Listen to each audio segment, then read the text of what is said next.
Yo, come on, y'all.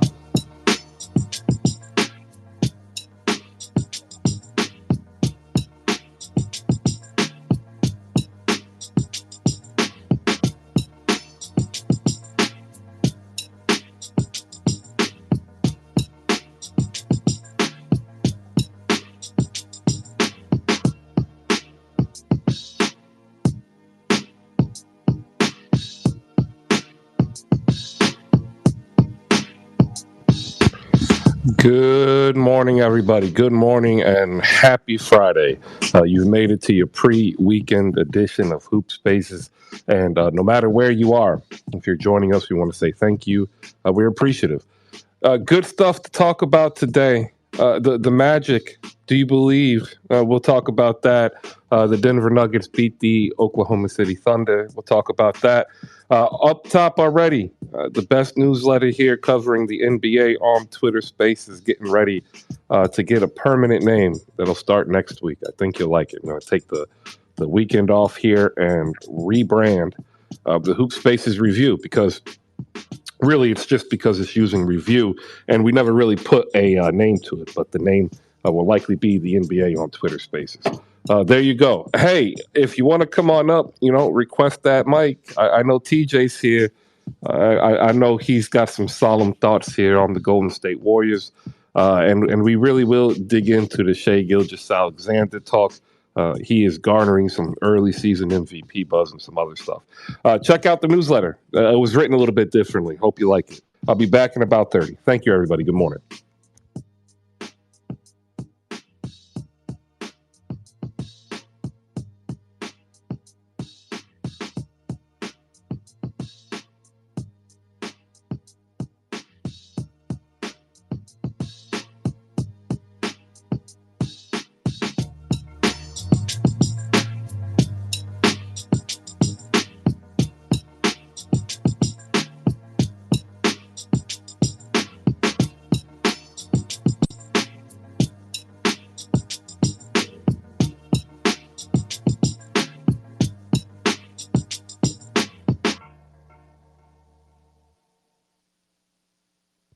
All right. Good morning, everybody. I hope you are having a good Friday morning, no matter where you are. Back and better than ever here to talk some NBA basketball. Two games last night, but so much happening in the NBA that kind of left a lot of people kind of with a sensation of whiplash as Kyrie Irving has been suspended. Miles Bridges news finally dropped, and some other news and notes that we'll get to. Full slate of games tonight to also talk about. But ladies and gentlemen, we also have to really be aware here that we are now dealing with a fan base that is starting to question their very being this season. That's right, ladies and gentlemen. We're opening up with the Golden State Warriors, who have now lost 4 in a row. It's hard. It's hard. Look, these things happen. So we're here. We're here to give you Warriors fans, a little bit of room. No negativity, just some positivity here. Besides the fact that you did lose 4 in a row, that's pretty damn negative. We're not going to lie. But besides losing 4 in a row, we really want to give you some positivity here. It's okay that you lost to the 1-7. Well, I'm sorry, they're 2-7 now. Orlando Magic.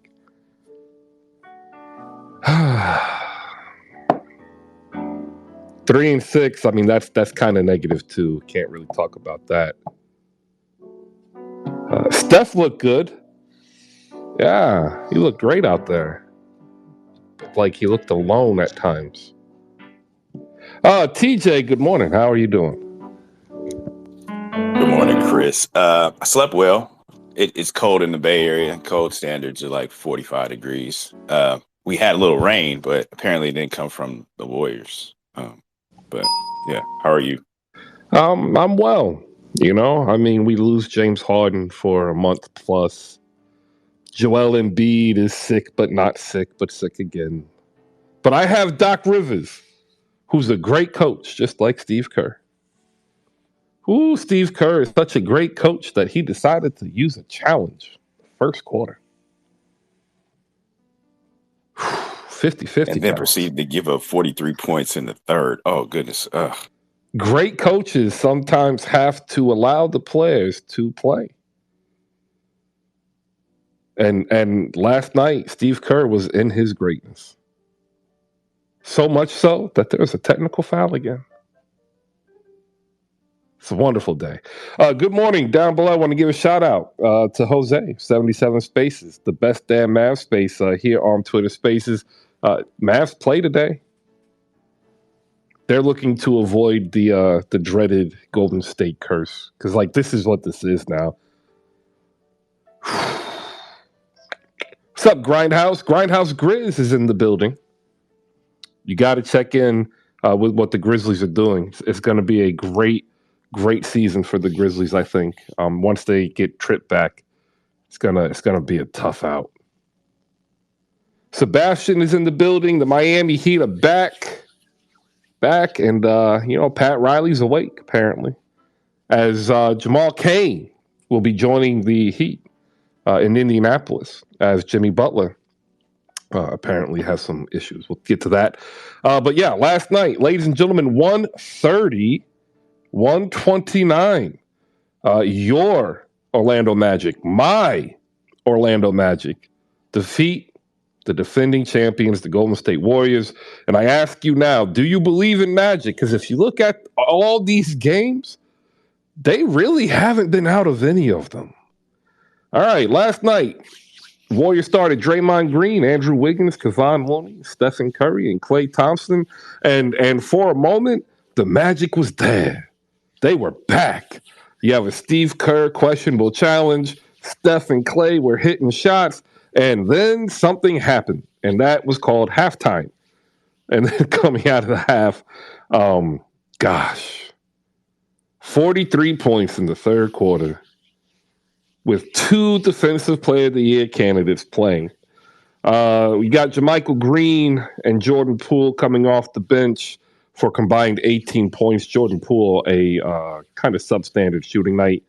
Moses Moody, James Wiseman, oh my God. Ty Jerome. TJ, let's break this game down. Go ahead. Well, like you said, the first half was pretty good. The nice defensive flow. Everyone was hitting shots, especially Klay Thompson. The guy seemed like he couldn't miss from the outside. And then, like you said, halftime hit. Third quarter seemed to be good until the second unit came in for a spell. And I got some. I don't even need the funeral music, but it's looking pretty bad for this young team. And I'm going to be patient. I'm definitely going to be patient.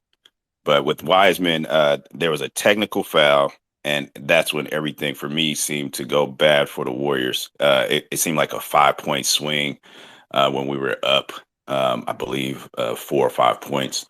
And then everyone started hitting on the Magic. I mean, Suggs was hitting, Banchero was hitting. I think that they had like 6 or 7 players in double figures. And then I just Steph Curry doing his thing. I can't get mad at him. Wiggins seemed to be a little bit inconsistent. He did well, but he disappeared in the second half. Draymond Green did his best. He attacked the basket. I like what he's doing offensively. I will point out some positives. He's attacking the basket a lot. But Klay seemed to be off in the second half a little bit. Jordan Poole, a little bit disjointed. I'm getting a little frustrated personally with his antics with the dribbling. I mean, he's doing a little bit too much. It's like he's countering his counter to counter the other person, what he's thinking, and he ends up turning the ball over. I need to see a lot more games, but right now, this is kind of feeling like it did a little bit right before the playoffs started last year when we had the injuries and we went on that little downward spiral. Steve Kerr's got to get this second unit together. It looks like we're going 7 or 8 deep for at least another 2 or 3 games. until he figures it out. I that's all I got really. It's just that game was very frustrating to watch, especially the last couple of possessions. Definitely can feel you. I want to give a shout out to everybody who's coming in down below. Thank you for making Hoop Spaces part of your daily grind of life or weekly, because sometimes life is just that busy. Shout out to the pickup card game. Now's the perfect time to go ahead and hit this button and do our first read of the day, ladies and gentlemen. That's right. We are brought to you by Slam Goods. And if you look up top, there are 2 tweets up there. The first tweet is the episode, the issue of the Hoop Spaces review. You better get it now, right? We're going to actually change the name over the weekend. Check it out. It's a dope format, and it's a lot of work. I don't know if I'll be able to do how I formatted it today once we get like these 10 game days, but check it out. It's absolutely free. Shoot your email. Today's show, again, brought to you by slamgoods.com. In fact, actually, the entire season is brought to you by slamgoods.com. And if you look up top, there's a tweet. Make sure you like and retweet that so you can get the word out there. And head over to slamgoods.com and you can pick up a lot of different things. Like the biggest thing that I'm going to tell you to pick up is the Victor Wembanyama tee. That thing I think will go down as a collector's item. And then you have the Asia Wilson cover still available for $9.99 over at slamgoods.com. If you use promo code HoopSpaces, you'll save 15% off your entire purchase. And you could go ahead and pick up a copy of the Pickup Card Game. Who is in the building? Shout him out. Yep, the Pickup Card Game, $25 for a lifetime of memories of basketball and family. So pick up a copy over at slamgoods.com. Use promo code HoopSpaces, save 15%, which is $3.75, which is a proper price for a good cup of coffee. All right. Good morning, everybody. Appreciate you. If you want a mic, go ahead and raise those hands. Get up here by liking and retweeting those 2 tweets up there. Appreciate you. The Orlando Magic, now 2-7, started Paolo Banchero, Franz Wagner, Wendell Carter Jr., Point Bol, and Jalen Suggs. Jalen Suggs, who looked healthy, by the way. Shout out to all of those who forgot about Jalen Suggs coming out of Gonzaga. Shame on y'all. All right, we're getting some more people up here. Paolo Banchero put up 22, 8, and 3. Jalen Suggs had 26 and 9, including a steal towards the end of the game, which essentially sealed it. He had the wonkiest rainbow 3. It looked like it was blocked, and he still was able to actually get it off and push it with enough momentum, and it went in. That was amazing. Let's see. Bol had a couple of blocks, but really the bench also came in. Shout out Chuma Okeke. If you don't know his story, came out of Auburn and injured himself, and it's been years getting back together. Just got a new trainer, and you're starting to see some of the development here outside of the Magic. 16 points, 9 boards, 3 assists on 4 for 6 shooting, including 3 for 5 from deep. Got to the line, 5 for 6 from there. RJ Hampton also pouring in 15, looking good last night, going 3 for 5 from deep, except for that one step back where he looked like he lost the ball and still chucked it up there. All right, we got Sebastian, TJ, Damo, Pickup Card Game, Bakari, and Mike are up here. We'll go to Sebastian next. Good morning, Sebastian. Hope you're doing well. I hope you did not, have human pet food for breakfast. That would be a bad move. I didn't. All I had for breakfast was a cell. All right. So got the caffeine running. So I'm actually pretty sad right now. One of my predictions, one of the things that I really wanted to see this year, and I spoke about it in one of these spaces before the season started, was that before the season, everybody was talking bad about the Warriors and this and this and that. And I was like, you know what? I'm gonna give them the chance. They're the defending champs. They're gonna be really, really, really good this year. And I'm already sad that one of my preseason predictions is already failing. Obviously, there is a long road to go. There are still tons of games to go. But I don't like what I'm seeing. I'm obviously a Heat fan until the death of me. But obviously, as a sports fan, you like to see other teams. And the Warriors is one team that I really enjoy watching. And from what I'm seeing right now, I don't like it. I don't like it. This week, I haven't really been in tune that much with the NBA because the World Series is here in Philly. I'm also sad because of that. My newly adopted Philadelphia Phillies team are disappointing me. They're not hitting, but that's another thing. And I don't, I don't really like what I'm seeing from the Warriors right now. I really hope they click it and they turn things around because when they're healthy and they're playing good basketball, that is a really exciting team to watch.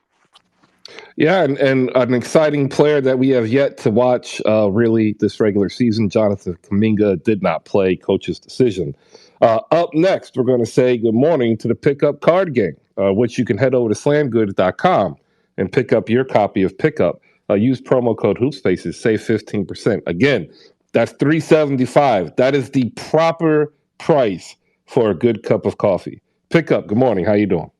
Good morning, Chris. Good morning, Who Spaces. Good morning, Damo, TJ. Good to see y'all. Jose down there. Um, let me just say, let's all calm down a little bit, man. Orlando won a game. NBA teams win games. Golden State is okay. I think watching that game last night, especially that third quarter, Golden State could not rebound the basketball. And this game is real simple, right? You have to rebound the basketball to end a defensive possession. I think in the second half stats, Golden State had 10 total rebounds, zero offensive rebounds second half. Orlando Magic had 27 total rebounds and 8 offensive rebounds that second half. And so it comes down to that, right? So I think um, that can be cleaned up. They had a bunch of fouls that second half too. I think they had 18 personal fouls. Orlando took let's see here, 28 free throws in one half. You know what I mean, so that's stuff where I think really Steve Kerr can let these guys know that you got to rebound the basketball, you got to play defense with your feet, not with your hands, right? And so they'll be okay. They are defending champions. They're stacked. They're loaded. Orlando played well, right? I'm glad Jalen Suggs is back and looking healthier. That's a guy who I liked a lot, Al Gonzaga, but last year he was really banged up. Franz Wagner had a great second half. Paolo had a great second half, right? So good for them, but let's all calm down. Orlando is 2-7. Golden State is Golden State, but that second half, it was definitely a rebounding, and then the hacking and whacking by Golden State, which led to Orlando having a big victory. So that's it, man. But it's basketball, man. It's a long season. Let's all calm down. And speaking of the free throws, it was a very, very large disparity. Orlando took a total of 46 in the game to Golden State's 15. But the difference is if you watch the game, Golden State fouled a lot. Like it was every 30 seconds, it was a foul. It was absolutely bad basketball. It really was. There's no getting around it. Steve Kerr even said it in the post game. Like we were bad. We will go next to Damo. Damo, good morning. Good morning. Good morning. Good morning. Chris, can I first start off before I go into the basketball that I publicly recant every bit of praise I heaped on the Spurs organization Yeah, go ahead. about You're kind of cutting out now. Oh, can you guys hear me? Yeah, we can hear you.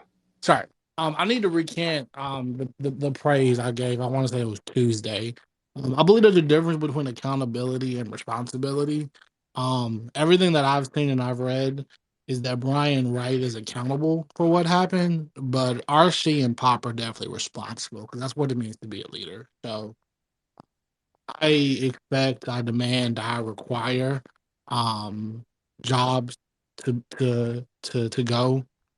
Very happy that Primo was released eventually once it apparently got high enough to pop an RC, but I need Brian Wright out of my organization ASAP. That being said, moving on. Listen, man, two things. Number one, Golden State's Golden State. They'll be fine. They'll be a playoff team. They still might win a title this year because they're the Golden State Warriors. Steph Curry is arguably a top 5 player of all time, and they are proven playoff contenders. We're 9 games into the season, I believe, for them. They'll figure it out. That's gonna be fine. They'll win a title in the next 5 years. Wiseman will be fine. Kaminga will probably be fine. Moody will probably be fine. Clay will be a first ballot Hall of Famer. Like, this organization's cool. Will they win a title this year? Maybe not. Maybe so. Too early to find out. But, Chris, what I actually want to say, Orlando is, and I watched this game last night, right? Orlando is a team that has talent but is poorly built, which is why, Chris, I fully disagree with your with your point a couple days ago that if they win the title, or if they win the Victor Wembanyama sweepstakes, that they should trade them for 35 draft picks or whatever you say. Because Orlando's issue is not talent. They have talent. Jalen Suggs is a talented basketball player. Like he might be that guy one day. Pablo Banchero is a talented basketball player. Other guys, Franz Wagner, talent. Like they got some skilled players on their team. They just don't quite always fit right. They're not quite coached right. And they don't have just that elite, top tier, top of the line guy that can push them over the edge and that can overcome how badly built that team is. Because it's not just about accumulating talent, it's about how talent fits together. I get it, positionless basketball, and everyone has been drinking the Kool-Aid of that. But at the end of the day, you still need someone that can protect the rim. You still need somebody that can defend on the wings. You need someone who can get the ball across the half court and set up your offense and get your offense in the flow. You need someone that can stretch your court. You still need scoring punches off the bench. And when I look at this Orlando team, I see just a collection of talent. And every once in a while, they're going to pop and they're going to be able to run with the big dogs, which is what they did last night and why they were able to win that game.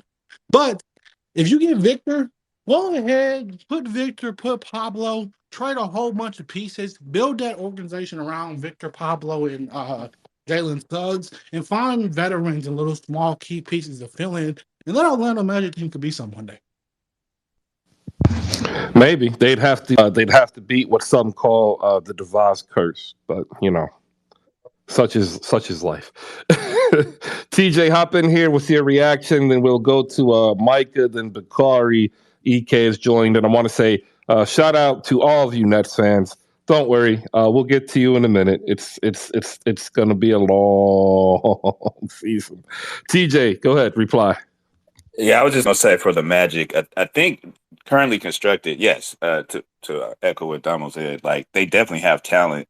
I think going up against the Warriors, they didn't really even show this, but if they had a solid big, someone that can get them a few extra second chance points, that would probably be something that'd be nice, like a decent center.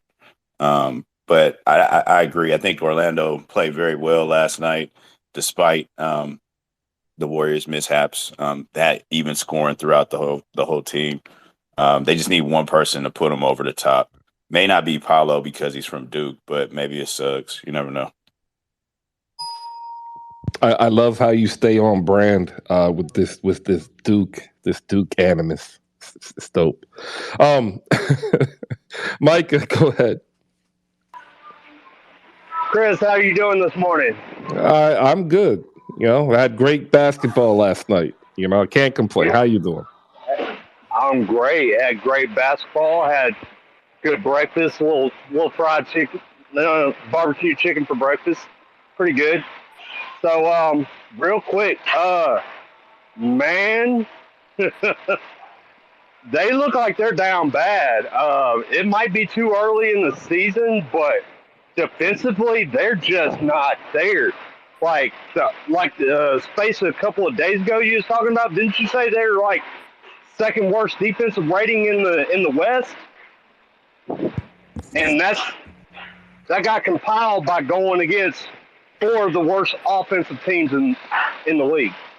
Pretty much. Like four of the lowest offensive rated teams. So man, if they don't figure it out on that side of the ball, I just don't see it, because that was a big part of what always took them over the top. Two of the titles they won, they was ranked third in overall defense, and two of them they was first in overall defense. So once they figure that side of the ball out again, man, I don't know. I mean, they're Golden State, but it's just to be seen. But that's my take on it. All right, no problem. TJ, reply. Go ahead. And I saw Pickup also wants to reply. Got a couple more people up here. We'll get you guys in. Go ahead, TJ. A question for everybody. Do you think that with Mike Brown leaving, that has something to do with the big cliff drop in the defensive abilities of this team. Oh, absolutely. And by the way, I said that only 2 teams were worse in the Western Conference in defense, and now it's 3. It's Houston, Sacramento, and Los Angeles. At least the Lakers are down there. I think it's the loss of Gary Payton and Otto Porter. That's like the main. That's for me. Gary Payton was a great defender, man. Question for all you Golden State fans, right? I mean, I watch games from time to time, but you guys watch games every single time they play. Has Draymond Green been less vocal on defense after this whole Jordan Poole thing? So I saw something about how he's not as vocal, and so I think as a defensive player, right, it's all about talking on defense. I think that's what Draymond did to always keep captaining that defense, had them on line. So from you guys' observations, have they been less? Has he been less vocal in games on defense? No, I've seen him kind of point out a lot of things, especially with. I mean, I've seen this last game, definitely him talking to Jordan Poole, trying to put him in a certain position. But I don't think that he has been the one to blame personally. I think it's overall, young thing for the second unit. The defense drops off considerably once they get on the floor. But the starting 5, I think they still have some little kinks to work out, but it's definitely a big drop off from the first to the second unit. No doubt. Yeah, I still see him vocal. I mean, I'm not a Warriors fan, but I've seen every game. I see him vocal. I think they don't have it. Like they just don't have it. Whether it's communication or whether it's a deficiency in player, there's something that even their rotations just look slow. Could be just like the championship hangover. It happens. We'll go to EK next. We got CJ up here. We'll say what's up to Bakari as well. Eddie's up here. Thank you, everybody. Hopefully, you can do us this solid. If you look up top, there is a tweet that I would very much like you to retweet. It is the Hoop Spaces review. It's a free newsletter that we recap the entire games. We give you the links to the news and stories that you want to go read and follow up on. We have C. Hendo, who's dropping out these interviews with players that you might want to go ahead and catch up on. And also, starting this week, we created the Hoop Spaces Spotlight, giving you the content from the creators that have been long associated and part of Hoop Spaces. Like today, Dime Dropper and Gifted Blade are in there. I urge you to go ahead, sign up, hit the subscription button with an email, and check out what we're going to be able to bring to you absolutely free in your email every morning. There you go. We'll go to EK next. EK, good morning. How you doing? I am doing wonderful, Chris. How are you, man? I'm fine. I'm here. Yeah, like likewise, Doc Rivers brother. is a great coach. We'll get to that later. But speaking on the game last night, I agree with what everybody's been saying about Golden State not necessarily having the personnel that they've had in the past in order to be very good on defense. And this is a stat that I was reading this morning. Not to analytic us out to death, but I thought this was very interesting.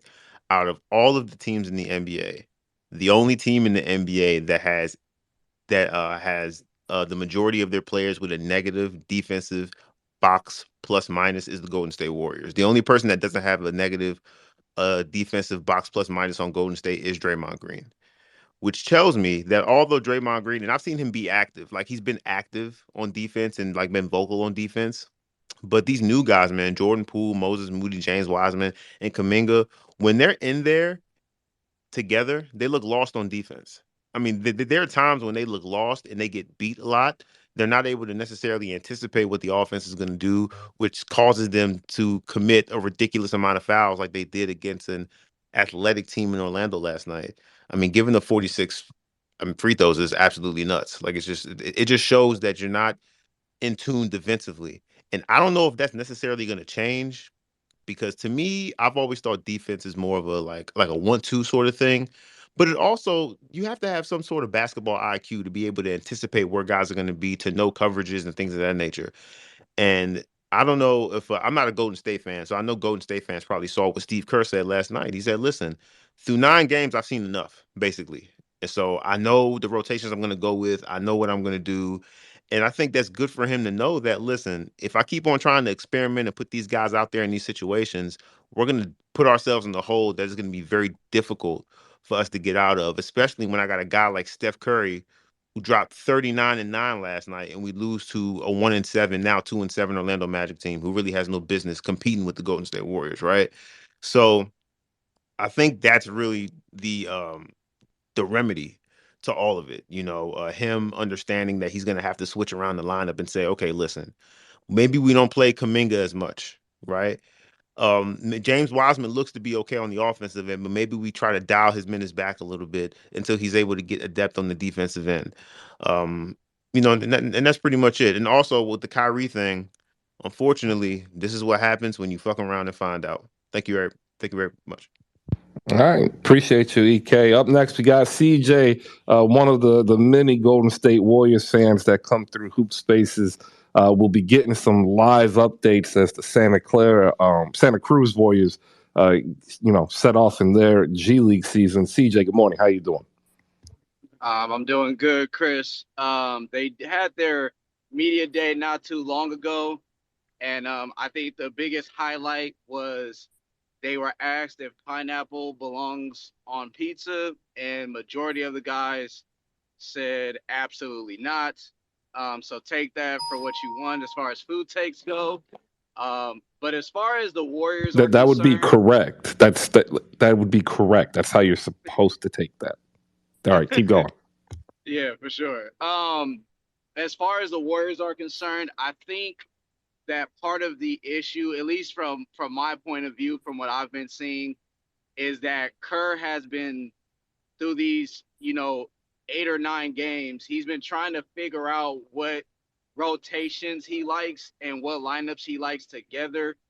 And I think that the bigger issue that I had very early on was that he would do these wholesale platoon swaps where he put all the young guys together.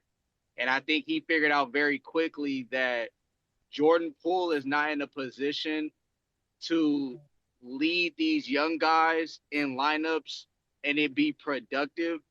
And a lot of it obviously is because these guys aren't adept enough on the defensive end to be able to kind of supplement maybe like, I don't want to say their naivety, but like just their ability.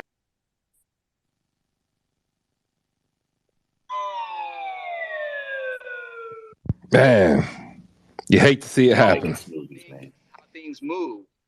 And so I think playing certain guys with more of the vets makes more sense. Like you want to play Wiseman with majority of the vets. You don't want to play him with a lot of young guys. Kuminga has been kind of lost in the shuffle, but I think that's for a multitude of reasons as far as them trying to figure out what his role is right now and trying to combine that with what they want his future role to be. And as far as Mike Brown's absence is concerned, I think it is a huge factor because when you look at the coaching staff, there really isn't anybody who you think of in that coaching staff who has the kind of chops that Mike Brown has defensively that you would sit there and say, like, you're confident in kind of making up for his absence. And then my last point I want to make is about the question Pickup had about Draymond. Draymond has been, like, really communicating in general, but I do think that there are moments where what he says falls on deaf ears for the simple fact that Draymond's always talking. And whether you want to attribute that to what happened between him and Jordan Poole in the offseason, or whether you just want to attribute that to the fact that guys just at some point tune him out because he's always talking. Like, it's just kind of a thing where you get tired of the same voice all the time. And so I think that is part of the issue with what the Warriors are running into as far as defense and everything else. I actually think that is a problem, and I was going to actually ask that as we kind of continue this convo about the Warriors. I do want to actually get some Magic talk in as well. Could it be that even though Steve Kerr, who himself is a great coach, like Doc Rivers, 15 all time, both of them, could it be that the players kind of need a new voice? Not necessarily meaning Steve Kerr needs to be gone, but that perhaps an assistant other than Kenny Atkinson can like step up and be a more vocal voice within the current coaching constructs. I think also like Kenny Atkinson coming back after not getting the support he wanted from Charlotte. I think the players also understand that Kenny Atkinson is the first out the door. So like naturally, if you know someone's leaving at the workplace, like yeah, you kind of go through the motions and you still respect them, but he's leaving or she's leaving, so you are naturally ingrained to start not hearing him the same way that you used to. So like that type of ripple effect could actually kind of have a show in how effective coaching can be kind of thrown out just by regular natural process in people's career. We'll go to TJ first. CJ, you can respond. Thank you, everybody. Appreciate you for popping in. If you could do me a favor, like and retweet the very first tweet. Like there's 100 people in here and I've got like 19. Like I need some more. That way we know that we are reaching to you because a lot of you are here every day. And if you're here every day, help us grow, because we're trying to grow and provide you with even more coverage, but we can only do it with your support. So that's the ask. All right, TJ, CJ, you're up. Go ahead. To answer your question, I think that yes, they definitely need another voice to hear. And I honestly, I'm not an insider for the Warriors, but I believe last year Mike Brown was the players' coach. Like he has something about him that will reach out to those players. I don't think that Steve Kerr, even though he is a players' coach, doesn't necessarily get that same, strike that same chord with the players. And maybe Atkinson, maybe he might be the guy, but I don't think he's that guy. They definitely do need a different voice other than Kerr to help kind of stabilize what's going on. All right, CJ, go ahead.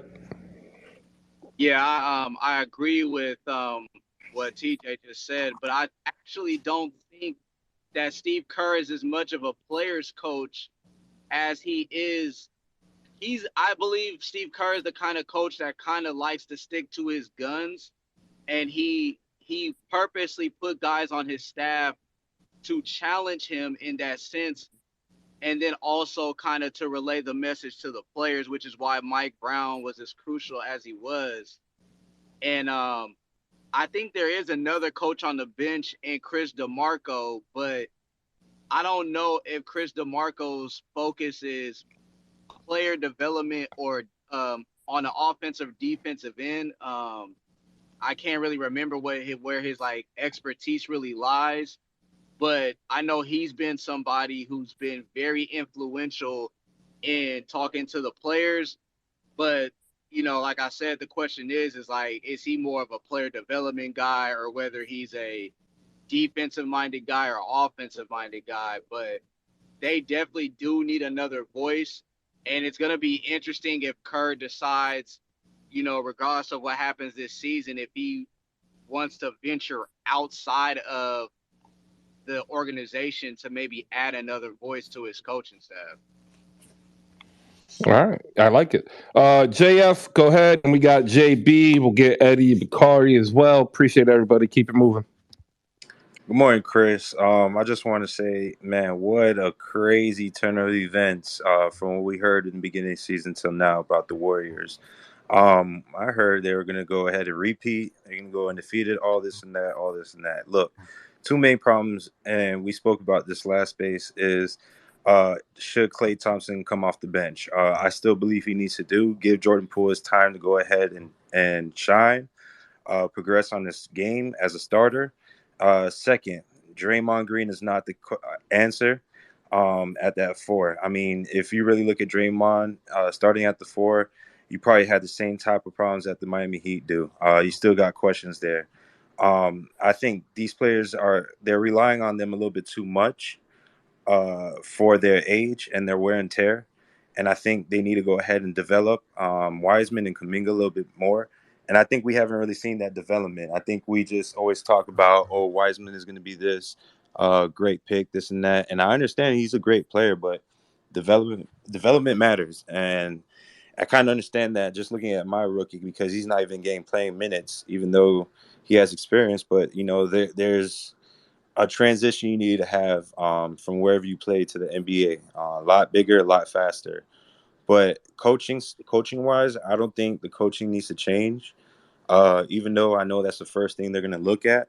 But Chris, I wanted to give a shout out to the cousins in Florida, the Orlando Magics. God damn, what a game! Look, Bobo, I know you have 4 points, but god damn, what if he's going to run point guard? I like it. Might as well. Jalen Suggs, 26 points. Like, the man really popped off, and Paulo seems like he is deserving of that first round pick. I mean, there hasn't been that many picks in the past that I can remember that have come out blazing like this. Also, shouts out to the bench. They really stepped it up last night. Damn, is Mo Bamba still available? Because I'll definitely take him. But yeah, shouts out to Orlando Magic. They're actually proving a lot of people different. So I got the Detroit Pistons and Orlando Magic are my two teams in the East that I think they might sneak their way into the playoffs if they really keep this up. Appreciate it, Chris.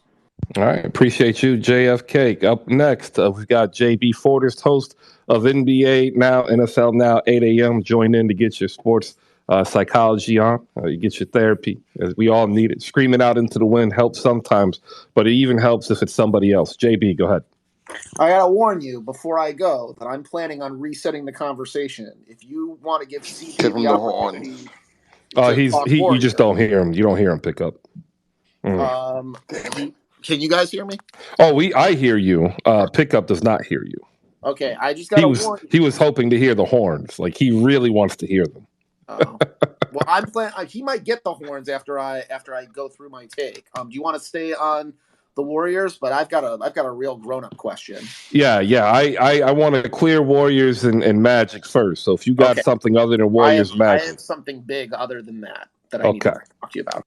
All right, then give us some time. They're fine. They're like to pretend like the Warriors are defined by this loss is ridiculous. They just won the NBA championship. To pretend like the Orlando Magic are defined by this win is ridiculous. It's the 8th game of the season. To say it wasn't a good win is wrong as well. Like, it's a great win. To say the Warriors don't need to work on anything is also wrong. They do, but it's another game in the regular season that just. I don't want to say it doesn't mean anything, but it's basically like we have work to do literally on both ends, defined by the result. All right. We'll get CJ's response, and we've got bets. We'll get them. And we'll see if Eddie and Bakari want to add their thoughts to the Golden State Warriors. We'll talk some Magic real quick. And then JB says he has a grown-up question, and we'll get there. CJ, go ahead, and then bets right after. Yeah, I just wanted to respond to a couple of things that JF said. As far as the whole leaning too much on Draymond and Clay, you got to take into consideration early on in the season, Kerr actually had them both on minutes restrictions and was trying to ease them into the season due to Clay kind of having somewhat of a rehab off season. Like, he didn't really try to work on anything too tough. He almost went through the off season like he was doing rehab. So, his conditioning was off, and then obviously Draymond missing an entire week, due to the incident. I think Kerr wanted to ease him into the season as well. And I think Clay has actually, as the season has progressed thus far, has actually been playing much better on both ends, especially the last 2 games. He's been playing better defensively as well as offensively. I just think at this point, it's pretty much well known amongst Dub Nation that at this point Clay's a gunner. Like, he's not really gonna do much else on offense, but kind of just throw up shots. He's not gonna try to do much of anything else. And as far as Draymond is concerned, at least I'll say from my own point of view, I think he's played a lot better offensively, and then he's doing what he's pretty much always done defensively. I just, again, think that the biggest thing is that people had, I think, or Warriors fans had unrealistic expectations for a lot of these young guys coming into this season and their readiness to take on the roles that they're now being asked to take on. And I think that's the bigger issue. Kuminga, like I said, he's been lost in the shuffle. I don't know what exactly that's attributed to. There are people who kind of buy into the rumors about him not being quote unquote all in with the Warriors and kind of, selling them short on his efforts on trying to become a better player. And then there are some who believe the organization and believe that it's a complete crock. Wherever you lie on that, you can kind of, go whichever way you want. And then as far as Wiseman is concerned, I personally feel like what people need to be reminded of is that it takes big men longer to develop in the league. And then you're also have to consider the fact that when Wiseman got drafted, as incredibly skilled or not even skilled, as incredibly talented as he is, coming onto a Warriors team where the center position is very pigeonholed in what its role is, and it's not a position where you have to be incredibly talented for what the Warriors ask from that position. Like, I think it's hard for him to adjust to that, while also the fact that he's had limited playing experience. He's only played now, I believe, like 40 plus games in the league. All right, wrap it up, CJ. Yeah, my fault. And then prior to that, he didn't play much college and anything else. That's where I'm landing. All right, appreciate it. Got to keep it going. Bets, you're up. Go. Yeah, so I had to wake up early today at 4 a.m. due to like a fraud protection call. So I was up pretty early, and then after that, I went ahead and got to Starbucks before the gym. But that was pretty much it. I don't really have anything planned for my day. I don't know. I'm thinking about just going out to a coffee shop and maybe like go out to study a bit. I'm still in school right now, so I don't know. What about you guys? It's awesome. We're here talking Orlando Magic and Golden State Warriors, but I appreciate you giving us your itinerary for the day. That's dope. Appreciate that. All right. Yeah, no problem. Yeah, cool. It's kind of funny. Appreciate you, Bets. That was actually a pretty good aperitif of unintended humor. Thank you. Give yourself a point. We'll move next to Bakari. Bakari, you got anything here on the Warriors and Magic? Honestly, not really. I mean, all I really have to say is that there's a different roster now, and also different coaching. So the Warriors probably are gonna be really good, most likely. I mean, they have to. I mean, they spent millions of dollars on this roster. They're number one spending in the entire league, so they have to be good. So that's all I really gotta say. All right, Eddie, what's up, man? Good morning. You got anything you want to add in? Hey, good morning, Chris. Can you hear me okay? Yeah, we got you. All right. I just sorry I don't have much to put in on the Orlando and Golden State game last night. I wasn't even aware that there was a basketball game last night. There seems to be some sort of inferno in Brooklyn that's going on right now. Several fires that need to be put out over here in the Barclays Center, and I wasn't even aware there was a game over there. But if I told you if we took the season at a vacuum and we're about 1/10 of the way in the season, and I tell you that let's say 3 teams at the bottom of the league are like the Nets, the Heat, the Warriors, would you believe me? If I told you this a month ago, it's just amazing. It's just amazing. This season is just. I'm gonna leave it with this. Somebody put a post. I don't know if you saw my retweet, but somebody put a post like, they asked a question, hey, what's the best sports movie of all time? And I had to say the Brooklyn Nets, because that's what it is right now.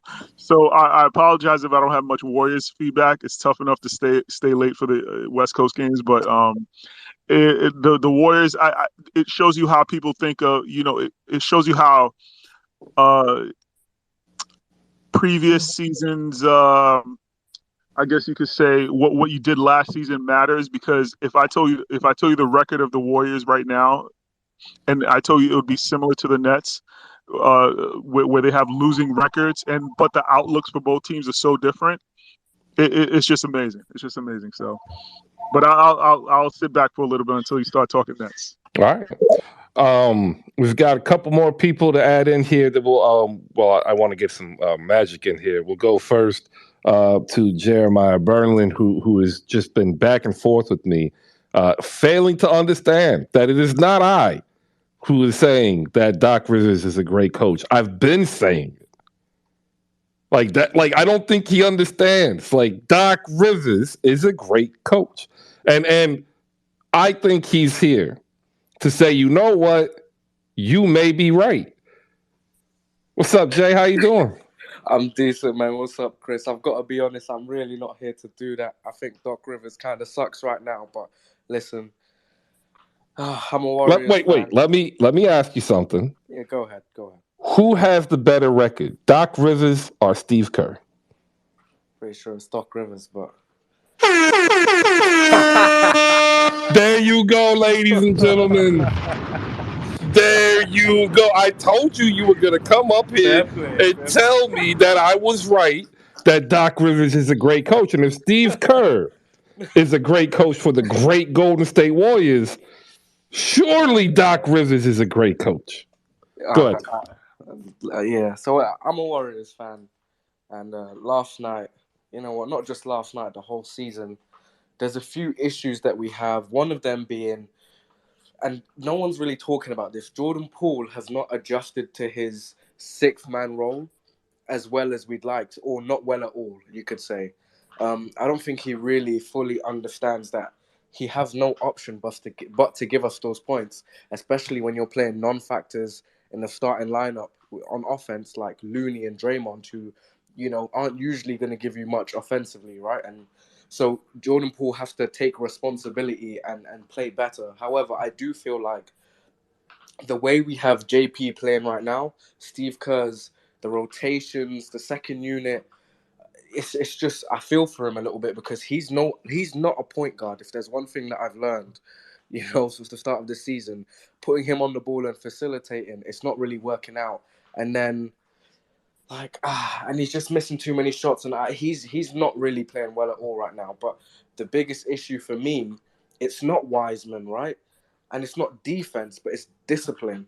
Because yesterday against the Orlando Magic, they had 46 free throws. I've never, you're not going to win any game of basketball if a team has that many free throw attempts. It's ridiculous, and we only had 15. So for me, it's discipline. It's that we can't seem to defend without fouling, right? So it's not like they're blowing past up and it's easy layups and stuff, but it's like Looney starts off the game and within 2 minutes he's got two fouls already. Steve Kerr getting a stupid technical. And then the issue with when you accumulate all of those fouls is the refs don't give you the benefit of the doubt later on in the game.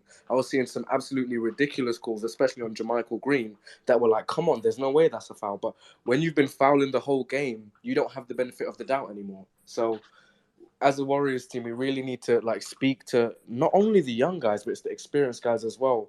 And they need to try and defend without fouling. That's the biggest issue for me right now. Klay Thompson, listen, for me, he should be coming off the bench, and we should maybe explore Jordan Poole playing in that position, because clearly with Klay, he's still coming back. So we have to, but whilst he's coming back, we can't just keep losing games. So for me, I'd start Jordan Poole, have Klay coming off the bench. And the issue with Klay Thompson that we saw last night, he's got hot, right? He's got a lot of points. He's feeling himself. And then he starts forcing it, and he starts taking shots that he shouldn't take. And then Steph starts trying to force feed him, and then we're just wasting possession. So overall, listen, I want to say shout out to Jalen Suggs, man. He was a beast last night for the Magic. He was just hitting everything. The light-skinned kid with like an afro, can't remember his name, but he was brilliant as well. I think his name's Hampton or something like that. He was RJ Hampton. Yeah, he was really balling out of his skin. And Paolo, you saw that you saw the rookie tendencies. I think sometimes he mistakes speed for increasing the level of play. So sometimes he just needs to slow down and find his shot. But because he's one hell of a basketball player, man, and I think it's really justified that he was the number one pick. But yeah, that's all I gotta say. All right, no problem. There's some Warriors fans who are not happy with this idea of Klay off the bench. Look, it's Jordan Poole that needs to start. It's not necessarily Clay that needs to go to the bench. I said this. Yeah. You could put Wiggins there, but like right now, Poole's struggling in that 6-man role. It's because he's not really he's in his development in his career. If he wasn't on the Warriors, he'd be starting. Like they've trained him to start. That's how they developed him, and now they're like, wait. Yep, go on the bench. It's ridiculous, quite frankly. Oh man. Don't do what we've been training you to do for the last 4 years.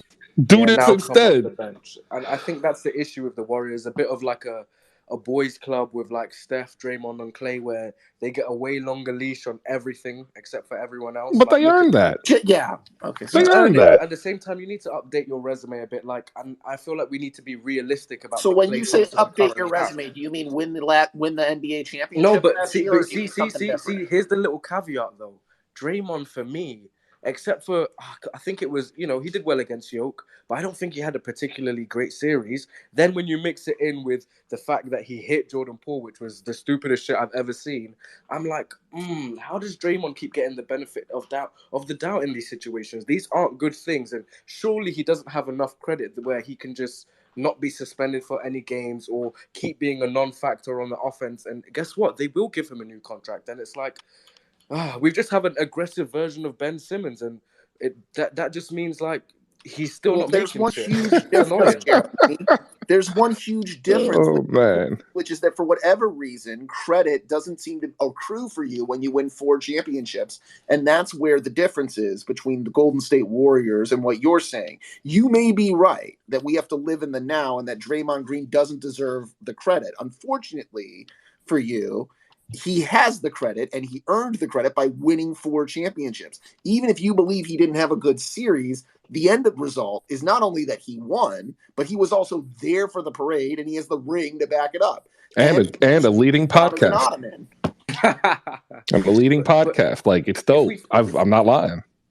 If we look at Klay Thompson, though, I don't think it's like, as Chris said, it's not that, Klay's so crap and he's washed and blah, blah, blah. But right now, we have Jordan Poole who's on the ascendancy, and we're kind of like, okay, Klay. But I don't remember who was speaking, and they were saying like they've seen an improvement offensively and defensively. That was just this game. I think he's been shit pretty much the whole season, though. So for me, it's like we need to give Klay. He still needs more time, and he said it himself in the press conference. Of course, he's not the same player, but then it's like Steve Kerr and Draymond and Steph are still acting like he is, and it's weird, and they're still playing like he is. Some of the open shots, like sometimes. This isn't just the Orlando game. Even against Charlotte, we kept forcing the ball to Klay, even though he had like 11 points. He was having a shit game. And they keep passing it to him, believing he can be the one to make the 3 shot, where I'm like, Jordan Poole's right there. Give it to him. He can make it. He was having a great game. The clock has been hit. We got to keep it moving. We're going to go up to pickup card game. We'll get his thoughts in here, and we'll get a quick reset at the top of the hour. I want to say thank you for everybody for making part of your day, part of Hoop Spaces. Go ahead, pick up what you got. Yeah. First, let me just quickly plug out. And I'm bad at plugging Chris, but we just made a new pickup video, pickup playthrough video. It's on the Jumbotron. The third slide. I showed 2 first-time players how to play our basketball card game. It's super simple. It's a 2-minute game, and trust me, once you watch the video a few minutes, you'll understand the magic of pickup. But I also want to talk about the Orlando Magic, right? Because I think we can talk about Golden State to our faces turn blue, but Golden State is going to be okay, right? Orlando, to me, is intriguing because last night they had Kayvon Harris playing 21 minutes, right? And a guy named Caleb Houston playing about 5 minutes. Chris, I could not tell you who the hell Kayvon Harris and Caleb Houston were and where they went to college. Now I know where everyone went to college. Everyone. I mean, from who knows who to what year. And last night they were missing Cole Anthony, Markelle Fultz, Gary Harris, Jonathan Isaac, Terrence Ross, and Mo Wagner. Missing like a bunch of really good players. So I think Orlando has something which they're building here. I think we'll see how the pieces fit together. But in terms of collecting talent, all the guys who were missing are all first-round draft picks. And so combine that with what they had playing last night with Bobo and Wendell Carter Jr., it could be a fun team to watch. That's my take on Orlando. But yeah, it's interesting how they still won that game with Kayvon Harris playing 21 minutes. You know what? In the first half, I put it out there in the reaction because I was watching it. It's like he's so underrated, he's undervalued, and then he disappears. And it's frustrating. It's frustrating. All right, there you go. I'm gonna hit this button because it's time. It's time to move on. Ladies and gentlemen, it was a great game for the Orlando Magic. I want to go ahead and get some words about the Orlando Magic in here. Franz Wagner, 19 points. Paolo Banchero, 22. And Franz has logged 40% of his season's minute totals at the shooting guard position so far. So it is really not far-fetched where they'll run a lineup with a 6'4", 6'5" point guard all the way up to a 7'1" Bobo. Wendell Carter Jr., 14 and 9, 33 minutes. Bobo, he's there. I guess all you could say. Jalen Suggs, the hero for the Magic, leading the scores with 26, 9 assists, 4 steals. Chuma Keke, as I said, he had 16 off the bench. RJ Hampton was 15. Also, want to give a huge shout out, ladies and gentlemen, to the rookie, Kayvon Harris, out of SF Austin, of all places. Shout out Kayvon Harris. There you go. I other than saying that the Dallas Mavericks have to be missing Coach Jamal Mosley because he's doing a phenomenal job developing these young players, and when you see them, they're very receptive to him. He's got an energy about him that energizes his players. And then when I watch the Mavericks, you don't see that. And I wonder if they miss Coach Mo and if they wish they would have them back. All right, moving on, ladies and gentlemen. We're going to go to JB real quick. He says he's got something that will seismically shift the conversation here. So we'll allow him a few minutes of I don't know. I have no idea what he's going to say, to be honest. And that kind of worries me because sometimes some people say, I got something. And then they do. They actually, they have something. But that something might not be the something they think they have. JB, go ahead. No, you're probably right to worry. I wasn't planning on doing a rant this morning. I recapped the games and had nothing that inspired me to give any kind of definitive take. I watched Kyrie apologize and gave it the same amount of sincerity he did. And then I saw 17 hours ago that Miles Bridges pled no contest, got 3 years probation, and I was planning on not caring about that at all because I know he's going to be suspended and because nobody should commit domestic violence against women, and it's abhorrent what he did. And not only have we seen the pictures, we're disgusted by the pictures. Then I read a little deeper. On Thursday, he pled no contest to a felony count of injuring a child's parent. He agreed to a 3-year probationary period with no jail time. But as part of the deal, he also asked to attend 52 weeks consecutive of parenting classes, as well as 52 weeks of domestic violence counseling, as well as 100 hours of supervised community service. He is forbidden for the rest of his life from owning any dangerous weapons and must undergo weekly narcotics tests for the next 3 years, according to the district attorney of Los Angeles' office. As someone who's had too much experience with judges, the ruling tells me a couple of things. Firstly, nobody agrees to this kind of deal if they aren't guilty, right? And trying to avoid jail time. So the second thing it tells me is that Mikal Bridges' domestic violence lawyer is trash for not being able to negotiate this down unless Mikal Bridges is actually sincerely and truly sorry. Miles. So I'm Miles. It's Miles, not you're saying Mikal. Mikal Bridges plays for Phoenix. No, I apologize. I meant to say Miles Bridges. I apologize, right? So either Miles Bridges took this deal because his lawyer is absolute garbage, or he's actually really truly good and proper sorry. Now, I'm not sure which one it is, but I think I want to hear from him. I think I want to see how contrite specifically Miles Bridges is. And if he comes out, I mean, we were talking just the other day, Chris, about you becoming the PR person for the Nets. Like, I want to hear what Miles Bridges have to say. I want to hear what his PR people have to say. I want to hear specifically, like, how he feels about this in light of this particular punishment. And if he gives me the right answer, I'm interested, if I'm the NBA, in trying to not only rehabilitate his image, but he's the kind of player who can swing our conversation. He's the kind of player who can all of a sudden have me and you and Slam talking about, like, whether or not this is going to be like a difference-making player in the playoffs. Now, I know there are some people who just want to end his career. And the honest truth is that if he has nothing positive to say, if he's like, I just want to put this in the past, I'm sorry it happened, and I'm never going to think about it again, then I'm all the way with you, right?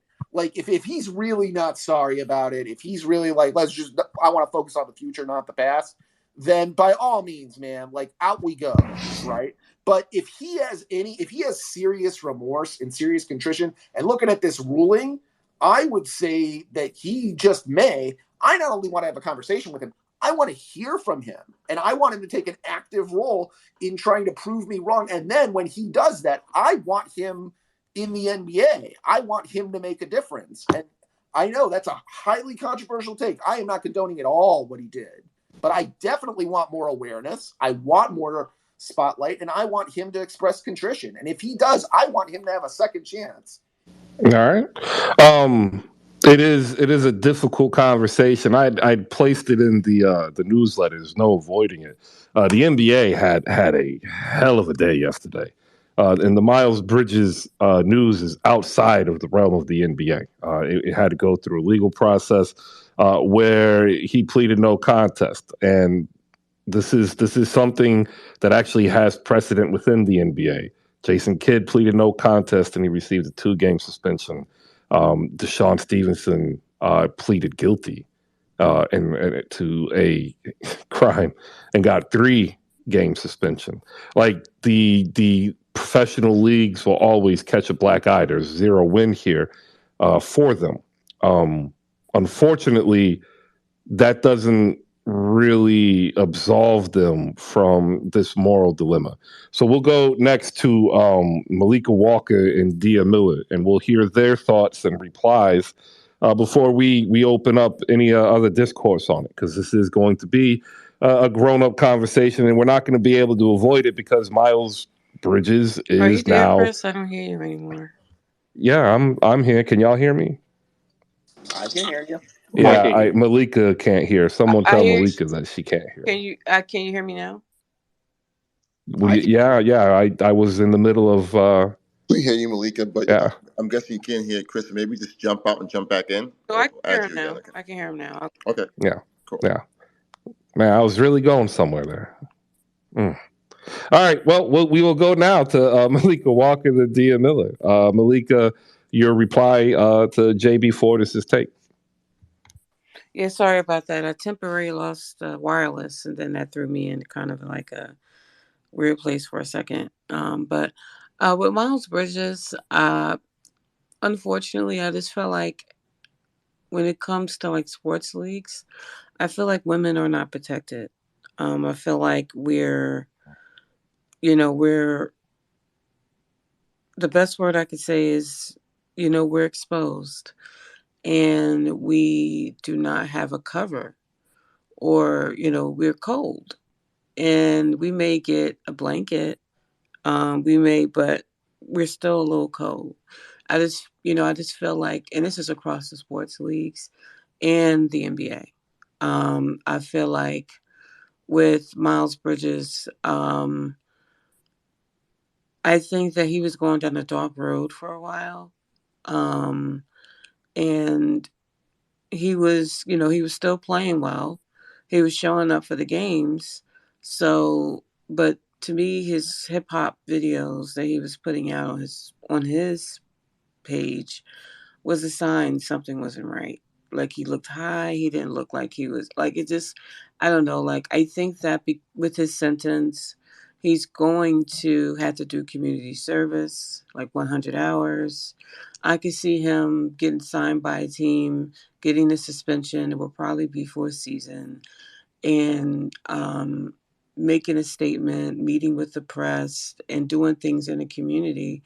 And like everything else, after a while, with him smiling or with him, meeting babies or, helping out domestic violence victims, I could see it being his transgressions being forgiven and forgotten about. I mean, Jason Kidd is one of my favorite point guards of all time, but it's not lost on me that he beat his wife at one point, and his ex-wife, and he got a no contest. He voted and he pleaded no contest.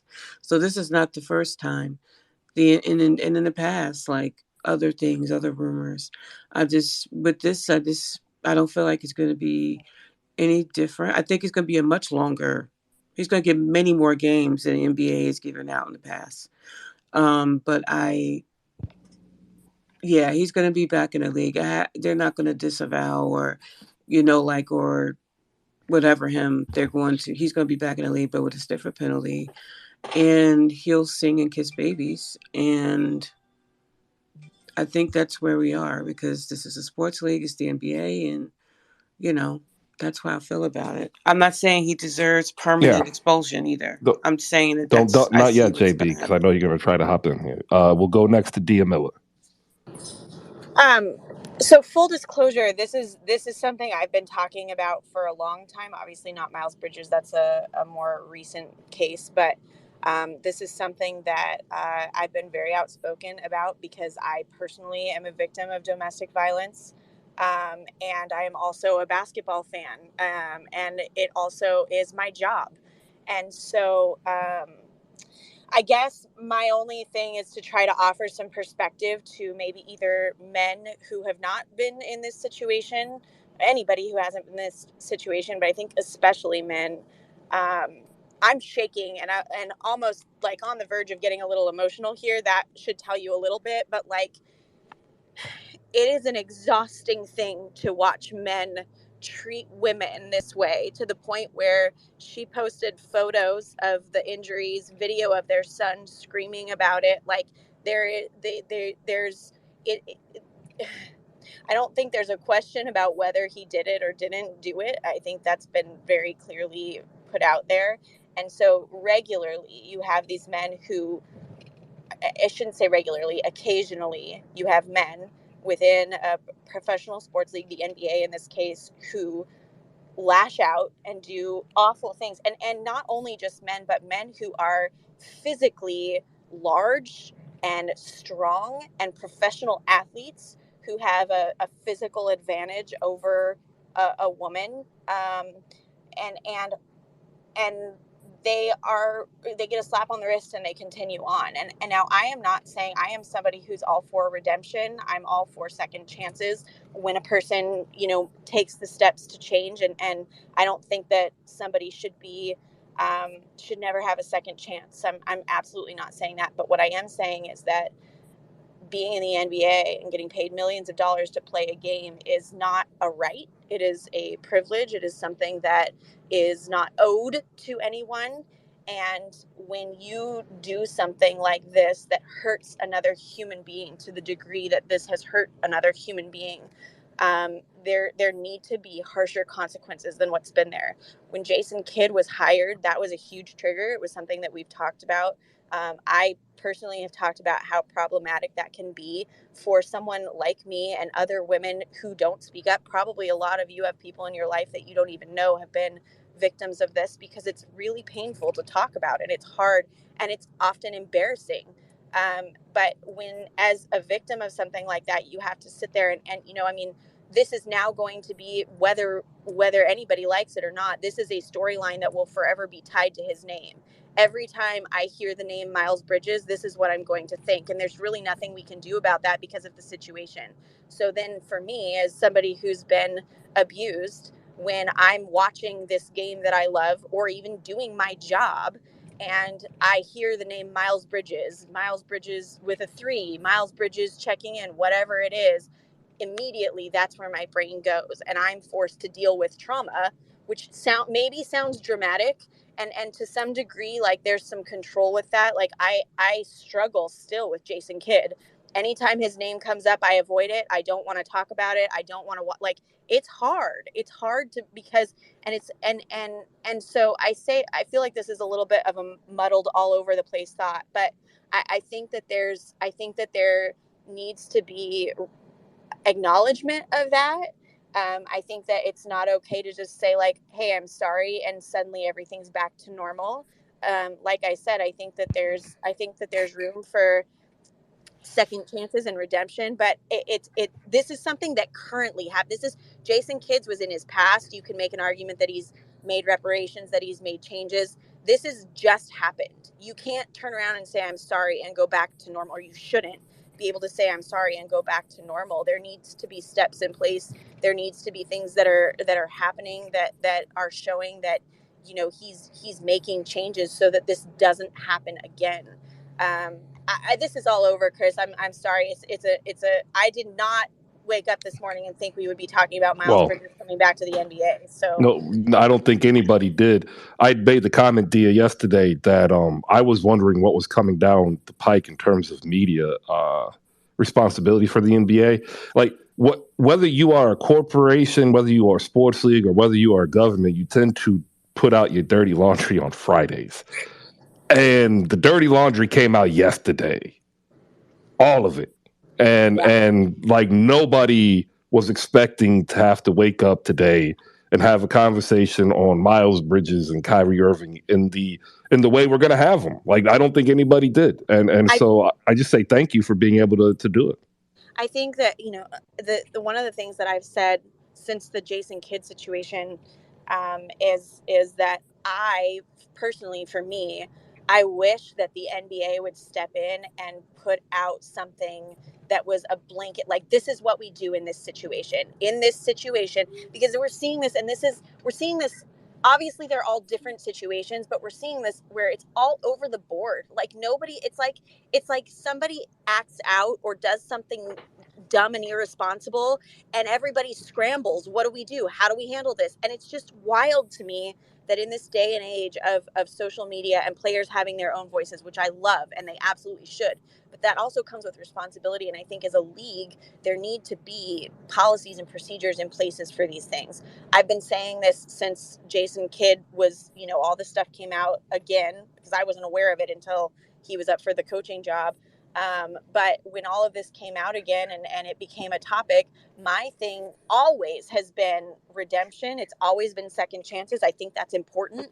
But for me, for a victim of this who has to deal with this when I watch this game of basketball, when I do my job, for me, I want to know that there's something in place, that when a coach or a player or whoever has had something like this happen, there's been screening that they've gone through. There's been therapy that they've gone through. There's been I want to know that there have been steps that have been taken so that when I watch this, I don't have to be constantly thinking about this. I don't have to have this constantly plaguing me.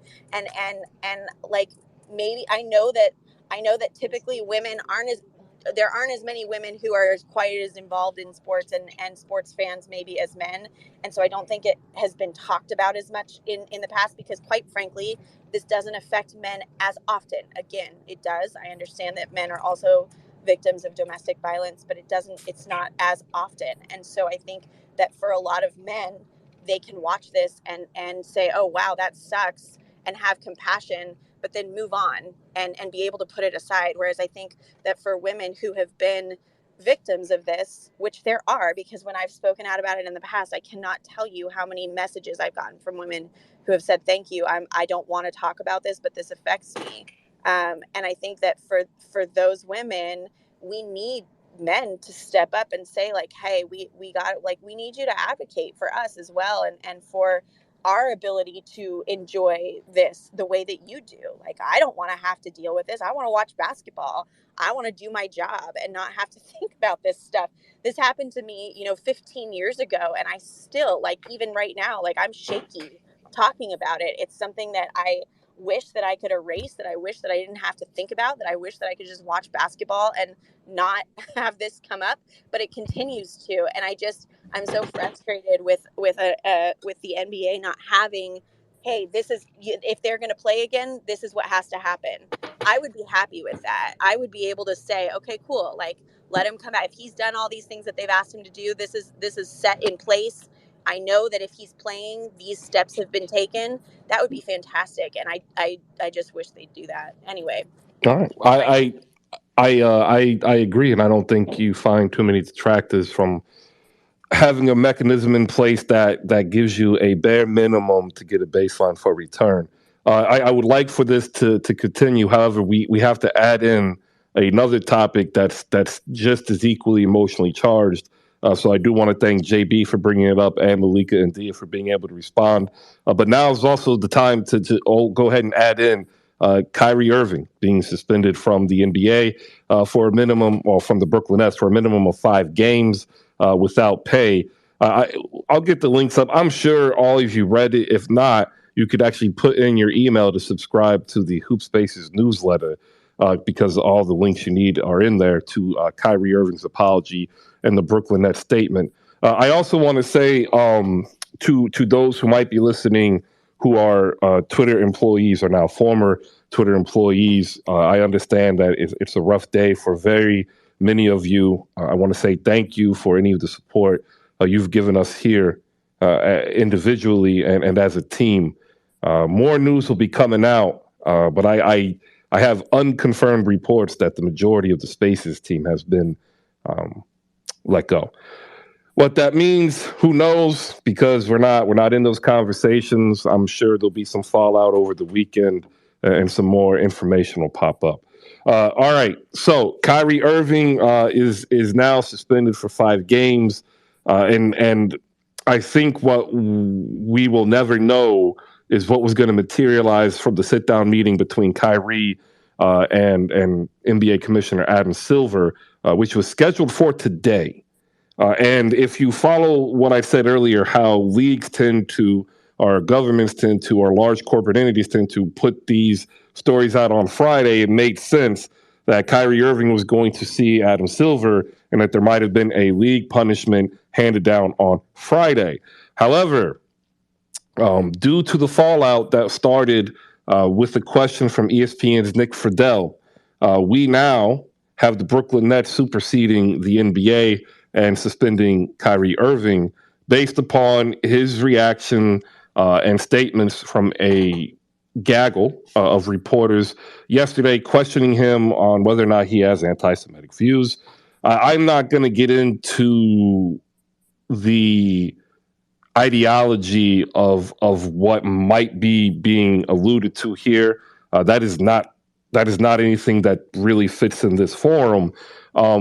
But what I will say is that in this conversation, we have to understand that every person in this country is afforded the right to have beliefs and thoughts that might not align with yours. And the moment that we take those beliefs and thoughts and use them to characterize them in a negative light is the moment that we cease to be able to have a conversation and have possible change. That is a paraphrase from like 3 different quotes from Martin Luther King, Jr.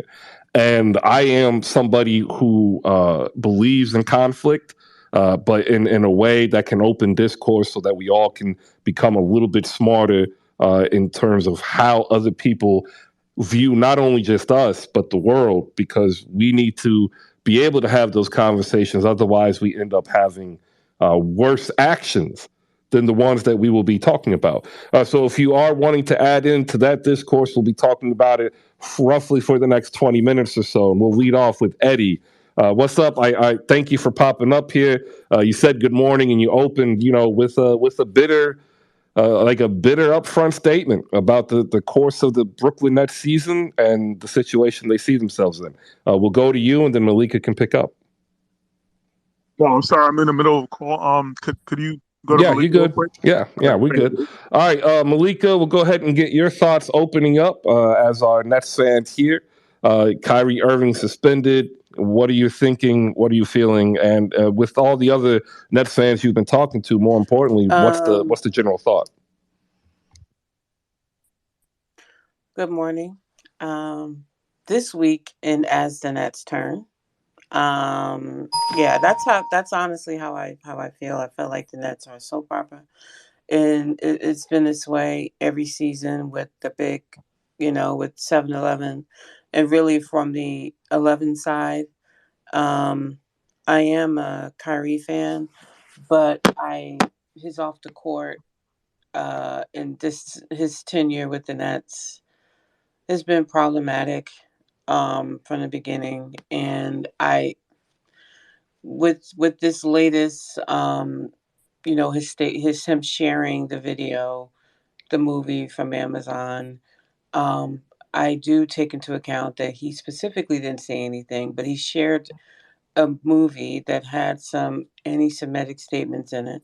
I'm not going to allude to what I think Kyrie believes. There's a segment of the Black community that believes in, I'm just going to the Black Israelites stuff is a little deep, and that's going to go off the rails a bit. I am glad he apologized, but I feel like he could have did that from the beginning, like just did a apology, deleted the tweet, and it wouldn't have became what it became. But he is so stubborn and didn't feel he needed to apologize or whatever however he felt. It was disastrous. I don't like whataboutism, but our owner. I can't stand our owner. I can't stand how the Nets handled it. I can't stand how Kyrie handled it. I can't stand people were hurt from what happened, and it's affiliated with it's affiliated with anybody but the Nets. Like, it's been a circus, and I absolutely hate it. And again, I think Kyrie was wrong for sharing a video. The consensus that I hear in Nets world is, well, yeah, Kyrie was wrong. She should have just apologized, even if he didn't want to apologize. I think it was hard for Kyrie to send that whatever last night. Him being branded an anti-Semite, you know what I mean? Like, or having anti-Semitic views. I don't think he holds anti-Semitic views. I just think that he's not careful enough with his social media. Um, I think a lot of things. I don't want to go down this rabbit hole, but I do think he was wrong. But I will say this: in the backlash he received is a whole nother issue. I do think he deserved smoke, but I don't do whataboutism like that. I try not to, but I would just say the smoke he received was not equal to what other people have done that was far worse. And I'll leave it at that. All right. That's my take. So if you've not really kept up beyond the suspension, there was a video that he publicized. That's the term that we're not really using here. Is he publicized it because he put it upon himself to put it on his social media platform, but he didn't necessarily verbally or textually endorse it. And that is splitting hairs. Okay, I'm not going to deny that isn't splitting hairs. That is splitting hairs. However, when we look at it in this sense, he is a person who has every right to believe what he wants to believe, regardless of whether you believe it or if it's factually incorrect. And if we simply callously throw his beliefs away in an undue manner, then we are actually doing something bad as well, right? And I think, unfortunately, in our world, that line no longer exists. And when we say that it wasn't a proportional media response, that's what we're meaning. Like, just think about this. It sucked the NBA's media coverage every day. Shaq, Barkley, ESPN, Undisputed, 20 million podcasts, 10 million newsletters. It's everywhere. And we have to keep that in mind here. I have a personal belief is that both Nick Friedell and Kyrie Irving were wrong. I don't think that just castigating one side solves this problem. We'll go into a little bit more. Eddie, if you're here, it's your turn. If not, we'll move on and grab a couple other people on stage, their thoughts. Yeah, Chris. Thanks again. I'm not gonna kind of go too much on it. But Malika kind of said a lot of things that I wanted to say too. But I think something you pointed out that's very important, and this is something that goes back with Kyrie a little bit, where he has, at least as far as I've known with the Nets, it's like when he posts things on social media and it's without context. And I think that's the important part of it, where he'll just put he'll put a random quote or Alex Jones quote. We all know the history of Alex Jones, but the quote was maybe from 10 years. I don't think anybody knew whether originally that it was an Alex Jones quote. I think it was brought up later on. But when you post a quote without context, you leave it up to a lot of interpretation. And when you have millions and millions of followers, that's a lot of different opinions out there. So when you post these things, I think I think Malika was the one that said it, where you have to be a little bit more responsible, especially with the followers that you have, to make sure that when you do post something that might even be taken any different way, it could be taken any number of different ways, you have to post it with context so it's clear what you're trying to say, if you're trying to say something. And no one knew about this documentary. I never knew about the documentary. I had no idea anything about it until I saw it on social media, and he posted, and it was going around that, hey, he posted this. Well, okay, so what did he say? Oh, well, he didn't say anything. He just posted a link to it. So you don't know what he was trying to, what you don't know. Knowing what you know of Kyrie, he does not seem like a person to me that ever has a hateful bone in his body about another group of people, whether it's by race, religion, whatever. And just by going from his actions in the past, he's not a hateful person. He's a person that believes in love and peace. So I have a hard time believing that he really is anti-Semitic and that he hates a certain group of people for whatever reason. So I think it's important for him to just, I hope this is something that he learns from, where he has to learn how to post with context or share with context so that his message is clear if he's trying to get a message across.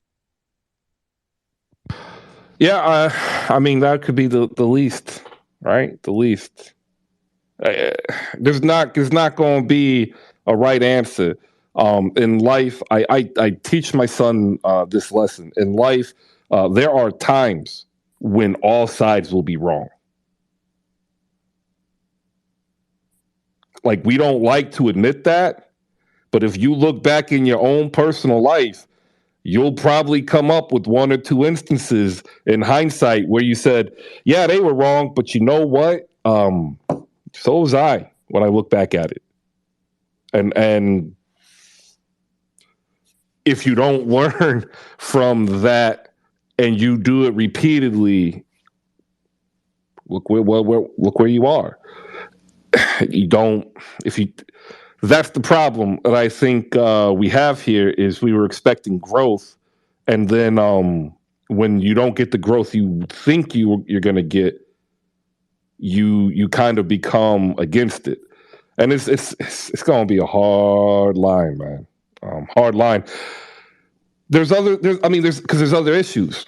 Whether, like, just look at Miles Bridges. Like, Kyrie Irving is getting blowback, and he did not do what Miles Bridges did. And Miles Bridges is not receiving the same amount of blowback. Yeah, Chris, there's a lot of inequity, and when it comes to what's penalized, what's not penalized, and sometimes it's based on who you are. I think just Kyrie is just such a magnet when it comes to certain issues. It's like anything. I mean, because of his history, for one, and I think I don't think it's even fair. And the market that he's in too, Eddie. I'm sorry. The market that he's in. And the market that he's in actually blew it up a lot. I totally agree with that. And I remember during the whole vaccine thing, which I didn't even agree with Kyrie's stance, but I respected his stance, but even during that time, when there were people in other groups that have nothing to do with Kyrie that were literally latching on to his message of, yeah, we're anti-vax too. And these are groups that Kyrie would never associate with. these right-wing groups. He would never associate with some of these people, but they all latched on to the Kyrie, I guess, train and say, see, we're with Kyrie, we're with you, even though he didn't ask for an endorsement for any of these groups. So that's what's dangerous about, I mean, just being him, it's like he's just such a lightning rod. So he really, it's almost, I know he wants to tell everyone that he's a regular person, but he's not. And you know what? That is the job for a PR person. I want to get, go ahead, Eddie. What you got? No, I was going to say point for you. Yeah, thank you. I'm going to go around the room real quick. If you're up here and you want to add your voice to the discourse on Kyrie Irving being suspended 5 games, do me the solid, raise your hand. Minimum 5 games. Yeah, minimum 5 games. Raise your hand if you're on stage and you want to add your thoughts to the discourse. Please raise your hand. If you are down below and you want to get up here, you're gonna have to do 2 things: shoot the follow to the host. It's just cordial, and also retweet the show card up top, which is the issue of the Hoop Spaces review. Now, I'm gonna set some ground rules. We are not going to do one thing. We are not going to bring on an outside issue to obscure this conversation.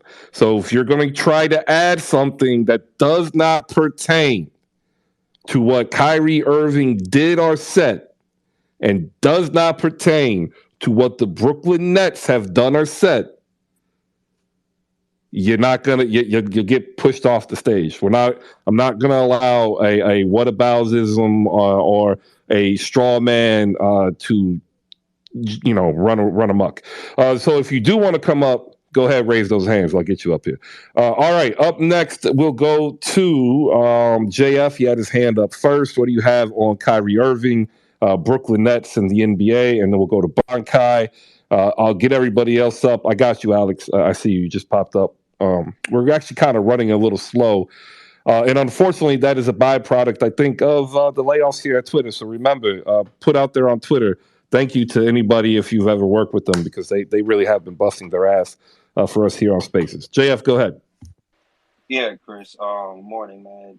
Look, the whole point I'm trying to make today is, sometimes disagreements end up in good discord and good conversations. That's why I'm usually here on the Spaces, because a lot of people disagree with me, but it's always good to have a good conversation about it. I mean, when you do something like that, you can become even really good friends. That's like, example, me and Bad Guy. Me and Bad Guy used to go at each other's necks, but you know what I'm saying, over disagreements, and then you talk over it. Dog, me and Bad Guy talk. You know what I'm saying? So what I want to say is this. Kyrie may have been wrong in a lot of people's eyes. I don't feel like he was wrong because there was no context put behind that link. So like Eric said, it's up for your Eddie said, it's up for your interpretation. And that's where I think the league and the Nets failed him, because instead of having a discourse and talking about like what he really means about the situation, they want to go ahead and suspend him. So they're taking affirmative action about what to do about it instead of really getting to the bottom of it, because it's suspending him really solving the solution of what they're trying to get. I mean, if I was Kyrie, like, shit, you can say whatever you want. You know what I'm saying? Like, if it hurts you, it hurts you. If it doesn't, it doesn't. I don't think what he said hurt him. I think the media are just a set of hound dogs that are trying to like attack him. And I got to blame the media for that, and especially New York media, because you shouldn't be attacking your players like that. You know what I'm saying? Especially about a tweet. I mean, who really made the rules for social media, to be honest? And who really put in the guidelines for these businesses and organizations to give out these consequences instead of really talking about it through social media actions? So, it's tough, man. Like, there's been a lot of things said in America, and a lot of people have come on Twitter and said things, especially like the president. He's come on here and said things, and nobody's canceled him. Nobody's canceled anybody for saying anything about the Asians. Nobody's canceled anybody for saying anything about, gay, well, maybe gay people, but, or the LGBT community, I should say. Nobody said, cancel anybody saying anything about Muslims after 9/11. Like, we got to be equal. And I think the Miles Bridges story, we should definitely look more into that, because at the end of the day, that can be a case study, because the NFL failed on how they handled the situation with Ray Rice and the domestic violence. And I think the NBA's following their directions instead of learning from it and just, probably not having played basketball again. And the thing is, they're quick to go ahead and act upon Kyrie. I don't know. I think they have a personal vendetta out for him. That's just my personal belief. Like, again, I disagreed with Kyrie on not getting the vaccine because I thought he should have gotten the vaccine and played for his team. But, I do agree with him on being able to speak his truth about what he believes and stuff. And to be honest with you, if this is a religious thing, doesn't this kind of like disqualify the suspension? Because isn't there something in like business organizations where, you get what I'm saying, you can't really suspend somebody over religious beliefs or something like that? So he got to read the statement. The statement doesn't pertain to what Kyrie Irving's religious beliefs are. So it's all pertaining to how he responded in the media then, right? It's all pertaining to actions or failure of actions to be taken. So if you said that he had a meeting with Adam Silver today, so why'd they take actions before he even talked to The Adam Silver? Brooklyn Nets took action. No, that's what I'm saying. Why would Because they have every right to as the organization that employs them. So when it comes down to that, Chris, then I think the Brooklyn Nets failed to have a conversation with Kyrie Irving about his stance instead of suspending him. Because, again, suspending him doesn't solve anything. It just prolongs the problem. And I think people are afraid of discourse and conversations because of disagreements. But that's the main thing I came here to say, Chris. Like, don't be afraid of disagreeing with people and actually talking to them about it instead of screaming at them and just saying your ass. Appreciate it, Chris. All right. Bankai, try to keep it as succinct as possible. We got Sean with the W, Hawks Fan TV, Killer Gaddafi, a new member of the panel. Steppa is up here, Jada Wakandan, and Sean. We got about another 15 minutes, and we're going to go ahead and hit the reset because we got a lot of good basketball tonight, and we are going to talk about it because that's what we actually come here to do. However, we understand as fans that this is something that's just simply inescapable, which is why we're having this convo now. Bankai, go ahead. Yeah, what's up, everybody? To me, he doubled down on what he said. He truly didn't apologize until he got suspended. Keyword with Kyrie to me, excuses. People love making excuses for this guy because he's very talented at basketball and he's a free thinker, I guess. Excuses. All I hear is excuses for this man. Honestly, he should be suspended longer. That's it. All right. Appreciate it, Bankai. Up next, we'll hit Sean with a W, host of Live from the Mecca. Catch his work also at the Knicks Film School. My man, Sean, good morning. How you doing? Good morning. In a vacuum, what Kyrie did is not the worst thing in the world. I think Malik alluded to it that, Kyrie's suspension is longer than some people who did far worse. But our actions are never performed in a vacuum. From what I've known about Kyrie, and obviously I've never met him personally, and neither have most of us in this room. He seems like the type of guy that's like, no one can tell me what to do, and I want to be the smartest man in the room. And in the chase to always appear to be the smartest man in the room, he will attach himself to opinions that on the surface can look cool and interesting, but when you just do a little bit of research, find out that they're shallow or there's no substance or whatever, or what have you. And he finds himself in this predicament over and over and over and over. And to the point that I believe it was Malika. No, not Malika. It was I forget who said it. I apologize. I forget who said it, but it might have been JFK. But it wasn't JFK. But in his ultimate quest to be a free thinker and not to be looked at as a pawn, he's end up becoming a pawn anyway, because the views that he spouts are now carried out and promoted. The views that he has shared or that he has signed off on or he has co-signed, because it's a co-sign. You tweet something, it's a co-sign. It came from you. Then you have people like Ted Cruz and the alt-right who now align themselves with you, which I don't believe Kyrie would. But at that point, like when the whole vaccine came out, stuff happened. And when Ted Cruz is retweeting you like, we stand up Kyrie, That should make Kyrie stop and be like, wait a minute, this doesn't make any sense. But he's so obsessed with being viewed as a free thinker and as someone that no one is going to tell them what to do, he finds himself in these positions. It ain't the Brooklyn Nets' fault he tweeted that. It ain't the NBA's fault he tweeted that. He's a grown-ass man. He chose to share that. He chose to not give any context to it. And when they said, hey, it would have been simple. Hey, Kyrie, this thing you tweeted, about? No, I really didn't. Well, Kyrie, it's about this. Oh, shit. My bad. I guess I should have done more research about it. Simple, done. What does he do? Like Bankai said, he doubles down. So the level of sympathy that I have for Kyrie Irving is slim to none because he constantly finds himself in these positions over and over again, and he has no idea why. I definitely understand that because he has done this repeatedly. And like the one thing that I do say is you cannot excuse the same action multiple times. And there's so many different sayings and quotes you could put up there.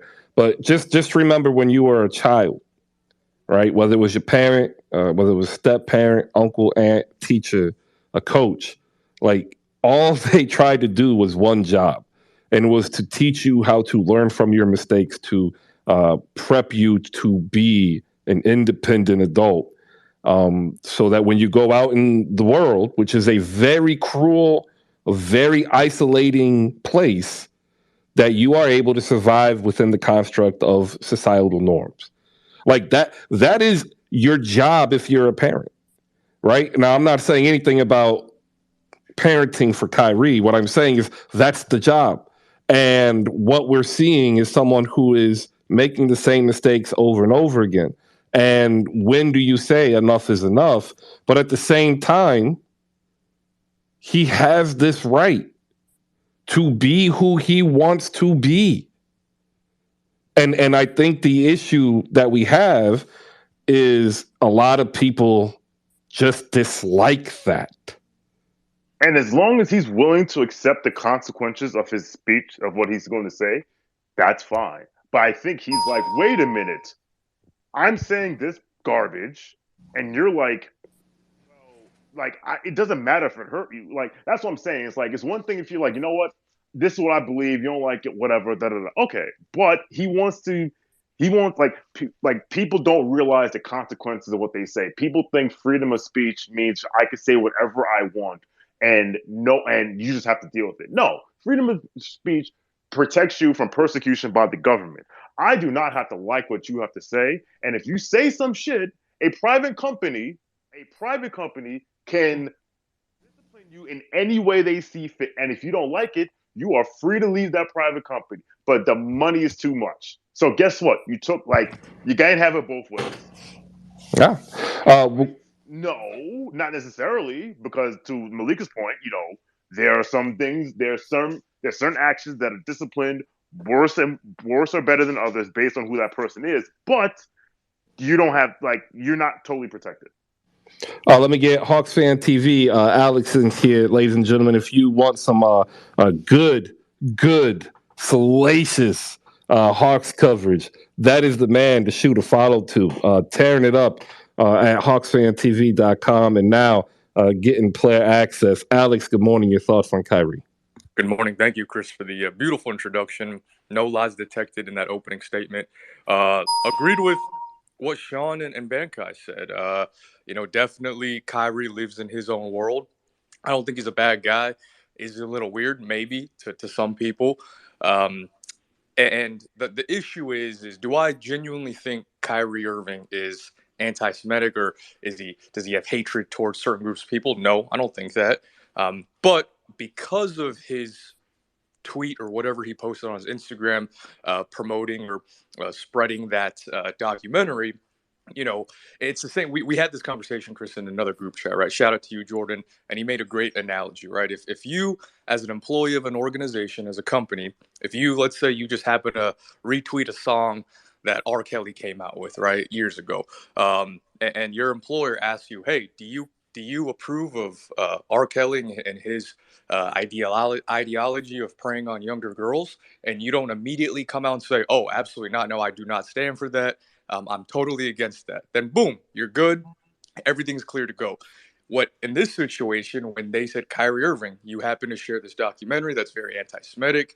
Do you believe in this? And instead of just saying, oh, absolutely not, I don't have any hatred towards the Jewish community, he, like Bankai said, he doubled down, tried to tiptoe around the question because of whatever voices in his head that he was convincing himself to just be a free thinker.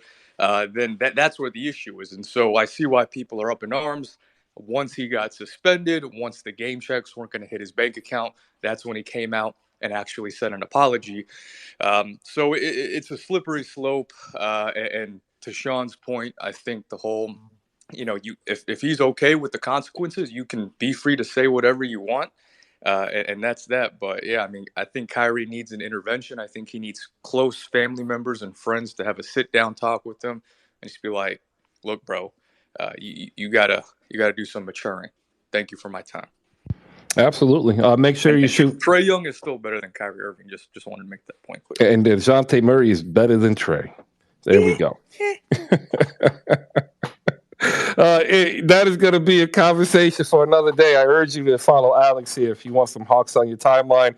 Dope Space is very entertaining, very informative from the Hawks fans' perspective. Shout them out. Up next, we're going to get, I think, a couple of different opinions here. We're going to go ahead and open up with Stepper. What's up, Stepper? How you doing? Appreciate you coming up. Yeah, what's going on? I heard a few responses, and it's very unfortunate, and it sucks. I think black people need to understand we're always going to be under attack because what lies in our history is something that makes people very uncomfortable. The insecurities of white people, the insecurities of people from being pro-black. We need to understand Kyrie will always be under attack because of his religious beliefs. It is what it is. We've known from the 80s, from the 90s, somebody who's pro-black that gives the response of people to believe in reverse racism. We know this because Trump, white people from the alt-right, they believe in reverse racism now. He has exposed all white people, no matter of their religion. And when it comes to that particular religion, as we know, when it comes to Hebrew Israelites and black Jews, there's a particular group of people who are insecure about that religion, and they are responding. Now, I think people should actually look at the context in which things were said. A book quoted somebody else and had said, this enemy of that enemy said this about that enemy, and people are saying, why are you talking about my enemy? Because books use enemies who have other enemies, and it's just this vicious circle. Now, freedom of speech, yes, he has the right to for a religion, but in this case, he doesn't. And he did apologize, and he did say again, listen, I know you white folks aren't happy with my apology. And yes, I'm gonna say white folks because if it was a black-owned, black Jews and the Hebrew Israelites, it's a black culture. So when you're saying all this and that about hatred, you're talking about being pro-black. You're talking about him researching his identity. Now, there were some things in that book that were very controversial, but those were quotes of an enemy against another enemy, not black people celebrating Hitler. But what we are talking about is his decision making. Like, I understand what you're saying. Nobody is discounting his right to do what he is doing or believe what he is believing. Like that's the argument that I think is being overlooked here. Well, because his action is what brought us here. A posting about a man who read and did something from historical context. Right. Again, I'm understanding what you're saying. I'm not saying anything against what you're saying. What I'm saying is, in this specific instance of what Kyrie Irving has done, we are here talking about it right now because of what he has done. because of the reaction of white people. Not just because I didn't pay any mind of what Kyrie posted. And I can see where he's coming from more than anybody. Because a lot of my brothers are Black Jews and Hebrews, and they celebrate that culture and they understand that culture. And we love all people, but this is the type of nonsense that goes on in a vicious cycle. Like, it's like when we say Black Lives Matter, they say all lives matter. Then somebody else says, "Oh, this person lives matter. That's anti. That's anti. That's anti." We put ourselves in a predicament that anytime you're pro something, another person is insecure, and they say, "No, you're being anti this." All right, I appreciate. That's the position we're in right now. I just want to end it off the saying, though, the NBA is being ridiculous. If this was a black-owned thing, we would not be going through this. This is a few white people feeling insecure about something, and this is out of control. Stand with Kyrie. We're going to stand, the black folks, we're going to stand with Kyrie. We know this is ridiculous. He did not do anything or say any hate speech, and neither did the book. Look at the context of the book and what it said. It quoted an enemy saying something about another enemy. White people are racist regardless of their religion. I appreciate the opinion. I know Cash is going to come up behind you. He's going to have another opinion on Kyrie Irving. Appreciate it, because like it's hard to in an open forum remain courteous, and I want to say thank you because you have been. Maxie, Cash, what you got, man? Chris, good morning. Hope good morning. Everybody's well. Yeah, I kind of saw this coming. See, what I don't like about the whole thing personally is just a little bit. He took full responsibility. He said, "I'll take responsibility," and then they went back and met up again and like, "Oh, we got to suspend." He didn't use the words "I'm sorry" and "I apologize." It's like buck breaking. He said, "I'll take responsibility." That's enough right there. But now we got to put you in your... Did you see the tweet from the ambassador of Israel? He said they put him in his place. Verbatim. Now, if you want to talk about the decision making, it's about 400 years of oppression, and being growing up today in an oppressive society and an oppressive education system. I would like to think positively of Kyrie and say that he is learning. He's going, like he says, through his journey, and he's trying to liberate himself from what he was taught that was wrong. And it's usually, like, to be honest with you, it's a total wrong worldview and a view of yourself that they have you believe in. So he's going to make some mistakes. And if people can't understand that, like you said, looking at your child, like look at him like a child doing math, right? And like at the age he's at, it's like he's expected to do calculus or something, but he's still learning like 5 times 5, and he's messing that up. He's going to stumble in this and that, man. But the world ain't ready, because like, the reaction, I'm not surprised, because the world is like that. Oppressive society, it still continues, right? So most of the people, and I would look at the people in here and say, y'all probably grew up in that same educational system too. I bet you they told you Columbus found America, but do we believe that? No, see, that's what it is. The day of information and age where you can, like, I tell my son every day, I don't care what the teacher asks you. You answer the questions. But when he come back home and we talking about history class a lot, we reprogram it. That's false. That's false. That's false. That's false. This is what's true. This is what's true. Here's the information. You can go do it yourself. Do your own research and whatever. So this is where we at today, where they're trying to control his thought process and his speech and everything, and control his body too, by taking away his right to work. Like, you know what I mean? This shit is crazy. Like, I'm not with everything Kyrie. I don't see eye to eye with Kyrie in life, but I do see him as a human with the ability to grow, and understanding his situation starts like hundreds of years ago. Like, this ain't just something new, you know? Free Kyrie, man. All right. Appreciate you, Cash. And I want to say thank you, because again, it's like, it's not easy having a different opinion than Chris. You there? Yeah, I'm here. Y'all can't hear me? Maybe Chris is having some technical difficulties. I hear you, Chris. All right. Oh, okay. Sean, I Sorry. think it's Sean. I think Yeah, I think it's Sean. Okay, I'll leave and come back. All right. I want to say thank you to both Steppa and Cash. I'm going to go ahead and get Killer Gaddafi in here, and then we're going to end up moving in to the third hour. We're actually going to go back to the basketball talk. So, Steppa, I do appreciate you. Let me give you 30 seconds. You have 30 seconds. Go ahead. What is your final take on this Kyrie issue? Oh, okay. So my final take is this: I do believe that he said sorry already, and he clearly apologized. I think people need to make up their mind. Is either he apologized or he did not apologize.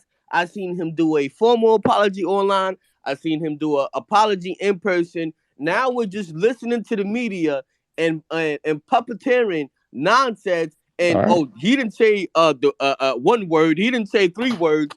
He said it with an attitude. He's not truly sorry. You have to be you have to understand, what are you looking for Kyrie to do?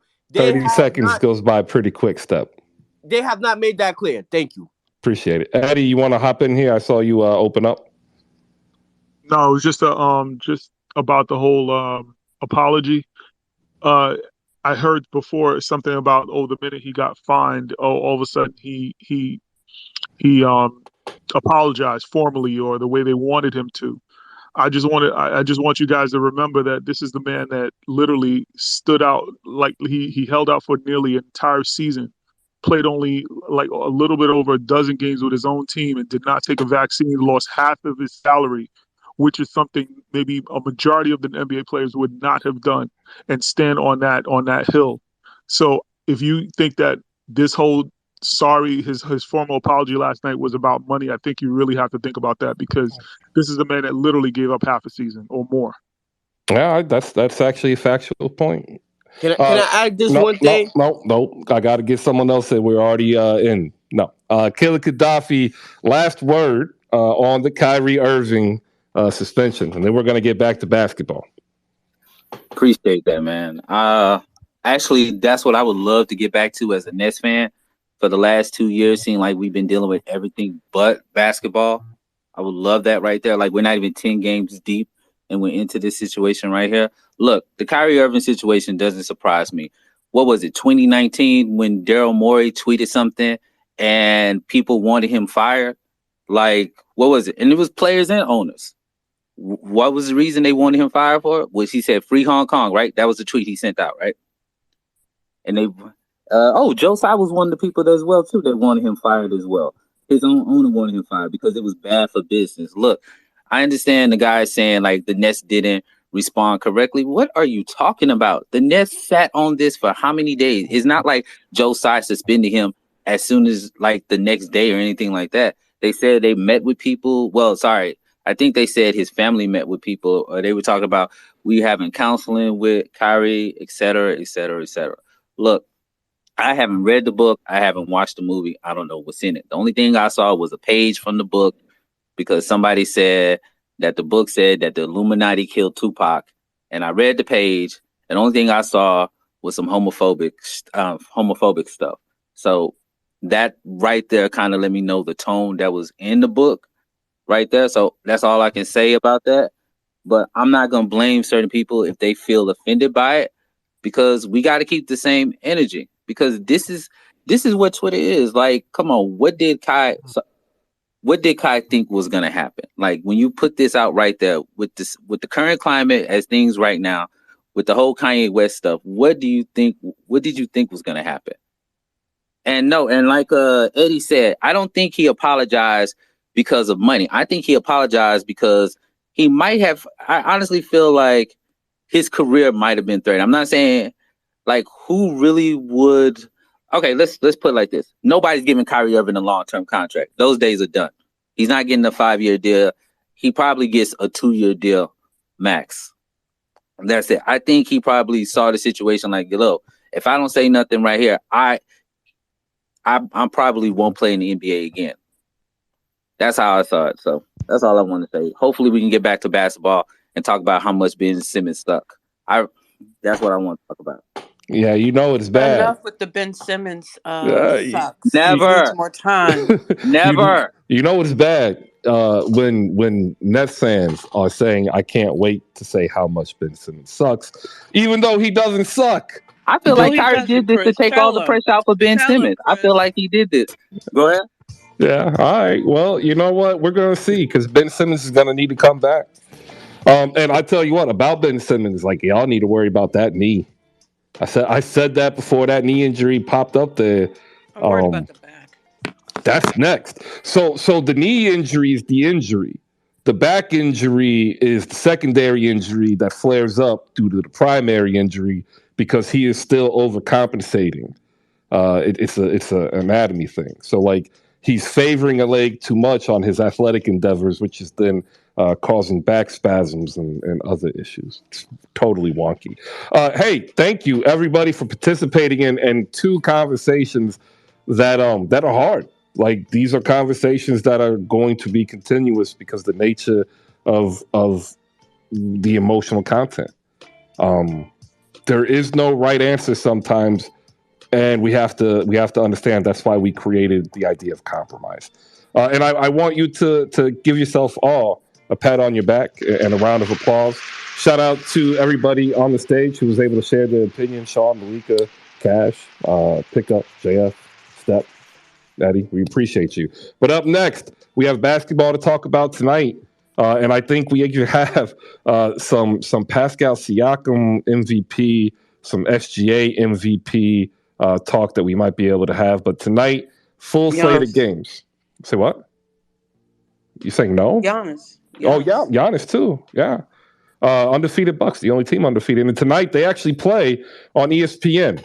That'll be at 10 o'clock on their doubleheader. But the tonight's action opening up in Detroit with Cleveland. Cleveland and Detroit is Detroit.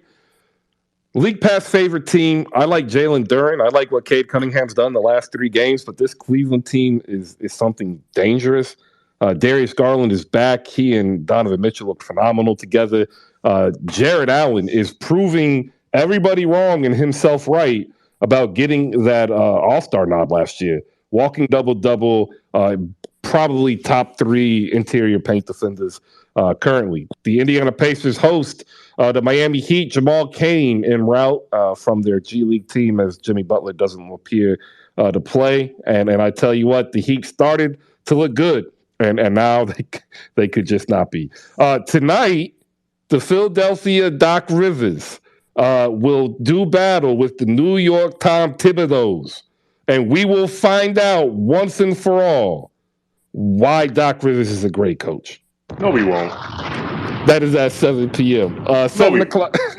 I just want to. It sucks that this game is on a Friday night because gives you 72 hours to come up with 48 hours to come up with mental gymnastics to justify your point. Washington hosts Brooklyn in a game that I'm expecting a 50-piece from KD. Not lying, if he plays tonight. Somebody tried to make light of the comments where he responded to Gerald McCoy when Gerald McCoy's like, I feel bad for my dog KD. They need to get him some help. And KD replied like, you don't need to feel sorry for me. Stop it. Right? In the end of the day, I'm playing ball. And I don't think people understood what KD meant. And they're trying to take this and run saying, oh, he doesn't want to win. He just happy shooting hoops. Like, nah. That's not KD. What he's telling you is all he's focused on is playing ball for the Brooklyn Nets. And I think that's a good thing for the Brooklyn Nets. Can Patty Mills and who I think is going to end up replacing Kyrie, Edmund Sumner, get it together, right? And provide some spark for Brooklyn to take on Washington at 7. 7:30, the Chicago Bulls. Are they fraudulent? Are they not? We do not know. They go into Boston to play the are they fraudulent or are they not Boston Celtics? We do not know. But we do know one thing. Whoever loses will be called fraudulent because nobody likes Boston and very, very little people, they like Chicago. Like I'm sorry. I don't know if it's the city. or the basketball, but it's one of those two things. Memphis looks to beat Charlotte at 8 p.m. San Antonio looks to beat the Clippers. We're actually watching San Antonio. You heard Damo open up. He retracted some of his statements. That is the conversation we did not have today because, you know what? Quite honestly, I don't want to because we don't have everything. And also on top of that, now there's going to be some legal recourse. And I always say this. If there's going to be some pending legal recourse, you don't need to say anything. Wait until it plays out. And that's exactly what we're going to do in regards to Joshua Primo. The Dallas Mavericks host those pesky Toronto Raptors. I tell you, Sean will tell you, others will tell you, this Raptors fan base is out of control. They're crazy, and I think they're hilarious. So, maybe it's just a me thing. In the league, bottom 5. Golden State looks to right the ship in New Orleans. New Orleans started out hot. Hey, where are the Pels fans? Y'all started out chirping, and now it's like you ain't here. Where are you at, 4-3 Pels fans? Like, I'm just wondering. They host the Golden State Warriors. Minnesota will, fend off Milwaukee. Portland and Phoenix, top of the West, do battle. And then the Utah Jazz close out the night in Los Angeles against the Lakers at 10:30. If the Lakers win, they will have the same record as the Golden State Warriors. I put out a poll last week. Who's the better team? The Golden State Warriors or the Los Angeles Lakers? Give me my credit. Tell me I'm right. I like to hear it. We'll go first to Sean because he's been waiting to talk some Warriors. You lost last night. You're playing a tough team tonight. What you got, Sean? What's up, guys? Good to get in here. Well, first, I will say I'm basically talking Warriors just because I do appreciate the Warriors. I'm not a fan per se, but I will say I do, they've won 4 championships. They're a phenomenal dynasty right now in the NBA. And so, but I wanted to bring it up because, well, first, here's what I wanted to actually first bring up because I think it's an honest question, and the Clippers, thank God, are playing tonight because it's Friday. I'm still not understanding the Kawhi thing. Why do we think? And then I'll talk about the Warriors because I did want to bring that up, but because it's been driving me crazy because again, I'm a Kawhi fan. I know he's been out a long time. I really think he needs to be playing more because I know it's early in the season, and that's their argument is Lou's thinking, let's bring him in casually, let's bring him in slowly.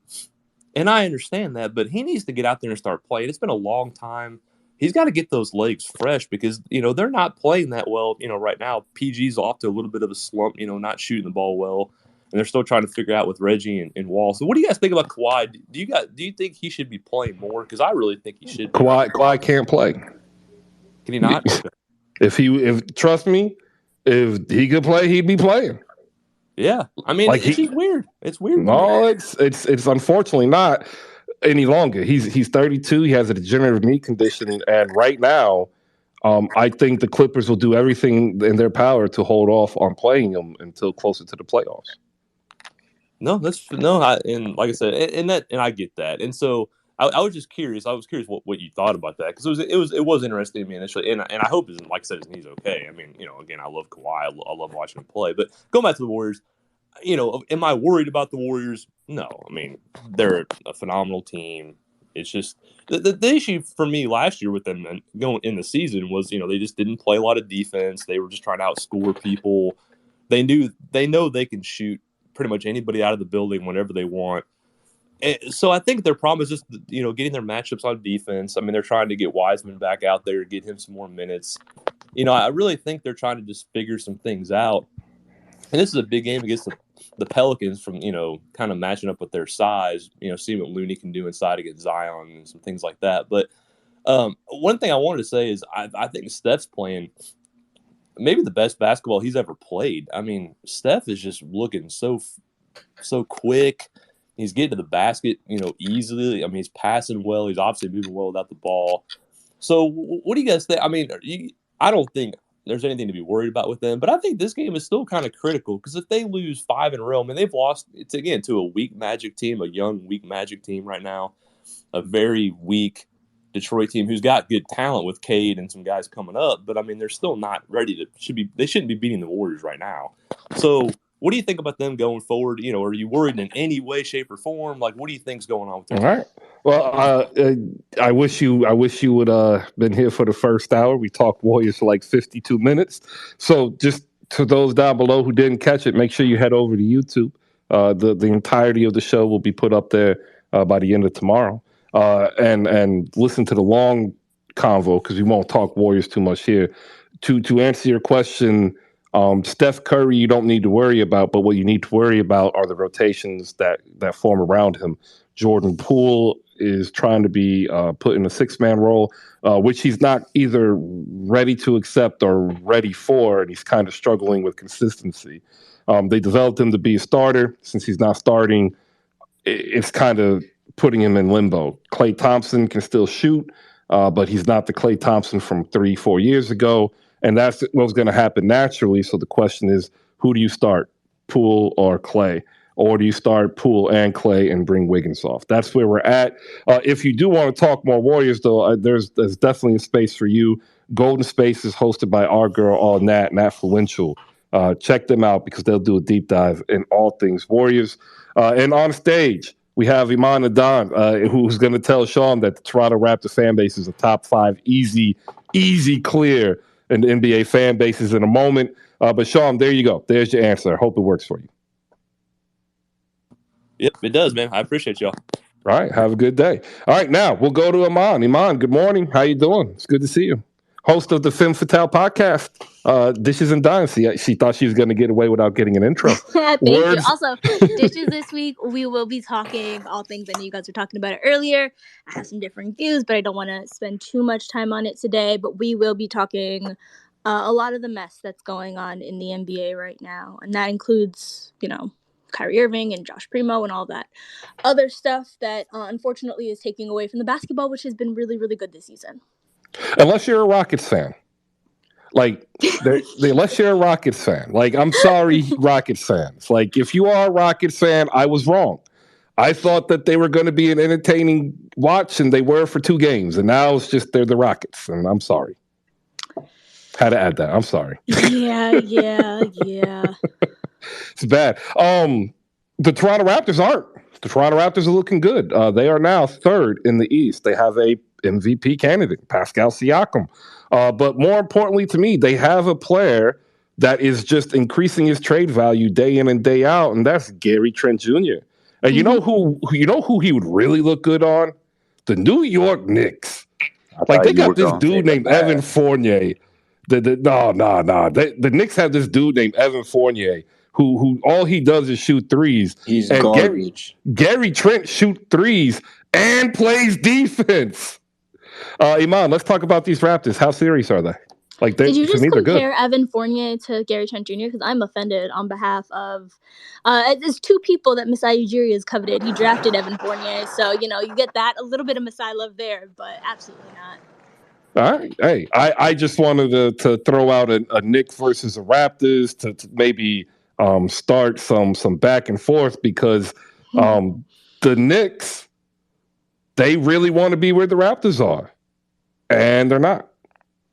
That's all. No, they are not. As seen by one team blowing out the Atlanta Hawks and the other team not knowing how to deal with the Hawk zone. But this is garbage. You know why this is Chris, you started this on purpose. But no, let Iman finish. Let Iman finish. I know this is I want to hear why this is garbage. This is good. I'm sorry. It was just too easy. I should not be interrupting black women on Rihanna's internet. I apologize. Iman, you can finish. Yeah, sorry about that. Right we didn't mean to. Tell me why it's garbage. It's garbage because the Toronto Raptors walk around like peacocks, strutting around like they're high and mighty, and they're this, then, and third, and Spicy P this, and Project 6ix9ine that. You know what the Toronto Raptors are going to win? Absolutely nothing. They're going to win nothing this year. There's a tweet at Jumbotron. We're more than Knicks fans. You guys are truly what the definition of mid is. Do you get a trophy for being 7th in net rating in November? The Raptors fans talk all this garbage, and they look down on all these other teams, and they're going to win. Spicy P is going to lead them to nothing. Fred VanVleet's going to lead them to nothing. OG Anunoby's going to lead them to nothing. But you would think that they're freaking title contenders every year, and they're going to win jack. And you have the audacity to look down upon me. I know I'm mid. I wake up in the morning, and I look in the mirror, and I see mid. You look in the mirror, and you are the emperor with no clothes. Now, listen. You, Iman, I fucks with you. Nelly J, I fucks with Nelly J. I fucks with Keenan. But as a collective, I don't freaking understand how y'all can walk around all high and mighty and you ain't winning shit. You're not winning shit. You ain't winning shit last year. You ain't going to win shit this year. And you ain't going to win shit next year. I have a question. When are y'all going to build a statue for Greg Popovich outside the Scotiabank Center? Because if it wasn't for him sending Kawhi to the wall, y'all wouldn't be able to talk all this garbage. So please let me know can I respond? Can I respond? Yes, can you I can respond? Because there was a lot said there, Sean. There was a lot said there. To start off, the Raptors don't have a 7th net rating in the month of November. They have the 4th best net rating in the month of November. So let's use that to start off. But no, here's why. Here's the issue with your take, I want to say, and even the last point about Greg Popovich and where I see the issue. And I plugging a piece I did for Yahoo Sports Canada where I talk about this. Here's the thing. You're not building your team this year to win a championship, right? The Raptors are not going to win a championship this year. Instead, they are building towards something. So what they have right now are all plus assets. They don't have undesirable contracts on their books like a Kemba Walker who needs to be moved for off picks, and they don't have the Evan Fournier. They don't have bad contracts on their books, number one. Number two, they have all of their future draft picks. Number three, they have a lot. They have you mentioned Vision 6-9. They have a bunch of plus assets and at different age ranges, whether you're looking at your young assets like your Scotty Barnes, whether you're looking at your OGs or your Garys, which are kind of in their mid-20s, or the older guys that are still fairly young and still growing and getting better every year, like your Fred VanVleets and Pascal Siakams, all right? So the goal of this Raptors team is not to win a championship with everybody who's on there right now. If that can happen, great. But as you said, you don't think it's going to happen. I personally don't think it's going to happen either. I think there needs to be a move. And what the Raptors have done extremely well is the ability to consolidate some of their pieces so that they can make a move and go out and win. That's exactly what they did. When you talk about it, when you talk about a statue for Greg Popovich, instead, the way that I would frame it is the Raptors are doing the exact same thing then, right? Kyle Lowry and DeMar DeRozan were the same ages as Fred VanVleet and Pascal Siakam are right now, right? Roughly. Kyle's older than DeMar, but like roughly we're talking around the same age range. And the Raptors were what? Similar to what they are now, which is a good regular season team, but can they do it in the playoffs? Those DeMar Kyle teams could not. But what the Raptors did was not have any bad contracts, build a roster that's good enough, be able to compete at a high level that when a trade became available, they could make that trade and go out and win a championship. Now, they're not going to win a championship 10 times out of 10 with Kawhi Leonard on the roster because as we're seeing now, injuries and all sorts of things can happen. But what they did is they put themselves in the best situation to win a championship. And what the Raptors are doing right now is similar. So are they going to win this season with the core that they have? Probably not, right? Like more than likely they will not, but are they putting themselves in the best position to then make a move? Yes. So while they're looking at the Atlanta Hawks giving up all their future assets for DeJounte Murray and locking themselves into this core that's going to have to do it, they couldn't even pay Kevin Huerter, right? Like they're locking themselves into the core that needs to be able to exist to win a championship, and that's going to fucking fail. Masai Ujiri and the Toronto Raptors have not done something like that. They have all of their future assets. They have everything they need to go out and make a move in the future if one presents itself. And that's exactly kind of the issue with the Clippers, which is why I raised my hand, because Chris, you mentioned this point about like they're probably not going to feel comfortable to play Kawhi Leonard until the closer to the playoffs. And I think that's going to be a major issue because I don't think this Clippers team is good enough without him to win, right? The Raptors without Kawhi Leonard, we talked about it, load management, that term came out from the Raptors with Kawhi Leonard. That team was 17-5 in the games that Kawhi sat. That team, the year after Kawhi left, won more regular season games. because they're able, and their defense was better. Their defense was top 2 in the entire league. And honestly, when people talk about the Celtics defensive rating towards the end of the last season, the Raptors defense in that season was better, right? It was lower. So it was a better defensive rating. They were a really, really good defense. They were a really, really good team. And here's why I worry about what the Clippers are doing right now. With Kawhi, why it worked was because it was plug and play. The Raptors had a full team around him of guys that knew how to operate, because DeMar DeRozan is basically the Walmart version of what Kawhi did for the Raptors on the offensive end. And so they had their game plan. They knew how to play around him. They knew how to fit, and they also knew how to play without him, right? So when Kawhi was in the game, it was plug and play Kawhi. He's going to do his DeMar thing. He's going to get a lot of ISO mid-range opportunities, and the rest of the Raptors know how to operate around that. And when he's out, you're going to see a little bit more ball movement. You're going to see a little bit more free-flowing, but it works. They knew how to plug and play with Kawhi Leonard. This is not something the Clippers know how to do. Why? Because the Clippers are a bad fucking team without Kawhi Leonard. They need Kawhi and Paul George to be able to work, and that's kind of their issue, which is why I raised my hand, because I'm like, yo, if that's the plan for the Clippers, is to hold out on Kawhi Leonard until the end of the season, that's going to be a huge fucking problem, because they don't have a plug-and-play approach with Kawhi Leonard. Norman Powell was considered their third best player until he fucking stunk it up in the beginning of the season, sorry for swearing, and like, that's an issue, because once again, talking about the Raptors championship team, he was the 8th best player, and that's not an exaggeration. So to me, when you're talking about, I get your frustration with Raptor fans acting like peacocks or whatever you said, but like, nobody's talking about winning a championship today. If they are, it's hyperbolic. Everyone's talking about building towards a championship team, which is what the Raptors have done in the past, and the way that they're building right now is, honestly, it's a better roster than they had with the DeMar and Kyle years. It's a better team. It makes more sense. They have their number 2 guy. They have Scotty, who's an emerging star in his own right, and they have the pieces to make a trade. That's why they were in the running for Kevin Durant in the first place. Kevin Durant didn't want to play in Toronto. It wouldn't even have made sense, like, just in terms of like the Raptors and Kevin Durant. But it worked because the Raptors would have been the only team to have the assets to trade for Kevin Durant and still be contenders. They were one of the few teams. Jaylen Brown with the Celtics could have been a trade piece, and they could have still contend. But it's very rare to have that, which is what issues the Suns and the Heat were dealing with. I'm so sorry for talking so long. Fine. I'm gonna cut it at this. But yeah, so just to bring up your points, I think you're looking at it entirely all wrong, and that's why the Knicks and the Raptors differ, because like, they did spend money on bad contracts, and yeah, they're working their way out of it. I think the Knicks are fine. I like this Knicks team. I don't mind. You used to. You used to. But like, I have something for you. I will shut up, but it's just like, it's different. It's completely a different way to look at the team building and look at everything. There's no need to be this upset about a good thing. So I've got something, right? The Kawhi trade was DeMar DeRozan, Jakob Poeltl, and a protected first-round pick. Kevin Durant makes $42 million. Gary Trent Jr., Chris Boucher, Thaddeus Young equal Kevin Durant's salary. They wouldn't even have to add in Pascal Siakam, Fred VanVleet.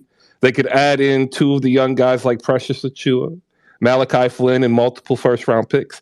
They could then field a team of Fred VanVleet, OG Anunoby, Kevin Durant, Scotty Barnes, and Pascal Siakam. I will just say this, Iban, and everything that you said is correct. What I will push back on is this: 2 things. One, the Knicks and the Raptors are not as far apart as people make them seem, because we don't, like, the worst contract we have is the player who's the 49th highest paid player in the league.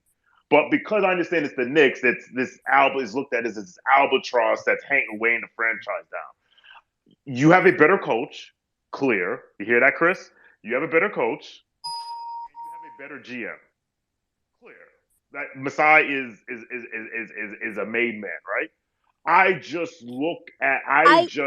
I hear people act like the Knicks are this ultimate dumpster fire, and then the Raptors fans like, look what we're doing, because we have the same goal. We have young assets. We do not have any immovable contracts. The Knicks could get off any contract right now if they wanted to. They're choosing not to, whatever. So I'm just saying that when the Raptor fan base looks down, and listen, I get it. Everyone looks down on us. It's easy. It's low-hanging fruit. I get it. But when everyone looks down on us, like we're like this, oh, it's terrible. It's like, nah, we're actually not that far away. That's my pushback. But Okay, but everything can I that you're just add saying two makes things? sense. Yes, Yes. a better coach. Yes, a better GM. And this is going to sound cocky, but a better young prospect in Scotty Barnes than any young prospect on the team. And a better high-end prospect in Pascal Siakam than any other high prospect on the team. Pascal's So not a prospect anymore. I think that, like, that is a significant enough difference that, like, it does matter in terms of the conversation, which is it's going to be the reason why the Knicks are going to be in the play-in range if they're at best, and the Raptors are going to be looking to be in the top 6 range at best, right? Like that's like I think that's a significant enough difference in having this conversation right now. But I agree that the Knicks are not the laughingstock that people are making them out to be. I actually was a fan of getting Jalen Brunson. I think just having a competent point guard absolutely changes the roster entirely. And I'm like a fan of what the Knicks are doing, but I do think we're talking about different levels in the process. I don't think the Knicks and the Raptors are at the same level in the process, although I do see that the Knicks are on a process. We are about 8 points difference is how I view it, because that's how better the Toronto defense is. Let me get Jay. Go ahead, Iman. No, I was just I was giving you my approval. Oh, I'll give a point. Jay Nicky, what's up? The Rookie of the Year last year for KCDA. You can find it on Spaces here the day after the Knicks game, talking with I Am Halito, Cedric Shine, and Jeff J. Says. Jay, lot went on in the last 5 minutes. My ears are still catching up to Evan Fournier still a Knick, bro. How you feeling? Well, he shouldn't be a Knick for much longer, to be honest. I have a theory that he won't finish this year with the team. That's just me personally. There are rumors circulating. This season or this calendar year, Jay Nicky? This season. He shouldn't even finish out the weekend. He shouldn't, but hey, Leon Rose is our GM. Anyway, so Iman, I just gotta say this. I gotta touch on this real quick. Iman, sweetheart, you gotta relax. You got too much, as my boy Julito would say. You got too Don't much. call me sweetheart, please. So sorry, Iman. I'll just call you Iman. That is your name. That's what I refer to you as. I apologize. You got too much dip on your chip. Way too much dip on your chip. At the end of the day, when it's all said and done, the Raptors and the Knicks will walk away with the same amount of championships this season at 0. Okay, I don't know why a lot of these fan bases like to boast themselves around as like we're all high and mighty. If you're not winning, you're not in the conversation. Period. It doesn't matter. They're not giving away trophies for being 5th seed. They're not giving away trophies for being 4th best in defensive rating. Like that's not a thing. So to clown on us, and I appreciate the respect that you did give, but it gets really tiring from fan bases that don't win and then come and talk about my team that also doesn't win. We're in the same boat. You're just ahead of the boat. Like you got a better seat on the same boat going nowhere. So it's like, let's just relax. Let my team suffer, and you can enjoy your blissful suffer because it's all ending the same. Anyway, about my Knicks, tonight is a very big game for us. If there is a collapse of any magnitude that went on with Atlanta, Tom Thibodeau's head needs to be served on a platter and formally escorted with high-class security outside of Madison Square Garden. The Knicks are a very mid team, like Sean said. We know we're mid, but by no means should what have happened on Wednesday ever happen again. That was disgusting. I expect if Evan Fournier is still in the starting lineup tonight and he has to guard Tyrese Maxey, on his birthday, Tyrese Maxey will put up a 40-piece in the Garden with ease. With absolute ease. Chris, I hope I get a point for this. Doc Rivers is the better coach than Tom Thibodeau, but that's not saying much.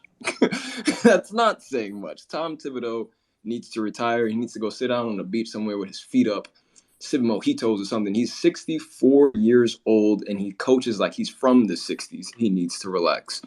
I'm expecting a big game from RJ tonight. I need a victory lap because it's a war zone out here.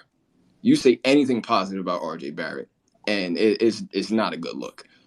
But yeah, that's really all I got. I'm looking forward to the game. Chris, you, by far, I will say this every time I come up here, you run the best basketball space. Thank you. Of spaces. I appreciate you. I appreciate that. I mean, RJ Barrett is good at basketball. Tell him, Chris. Chris, people were telling me yesterday RJ Barrett has hit his peak at 22 years old. 22. Man, that's an old peak right there.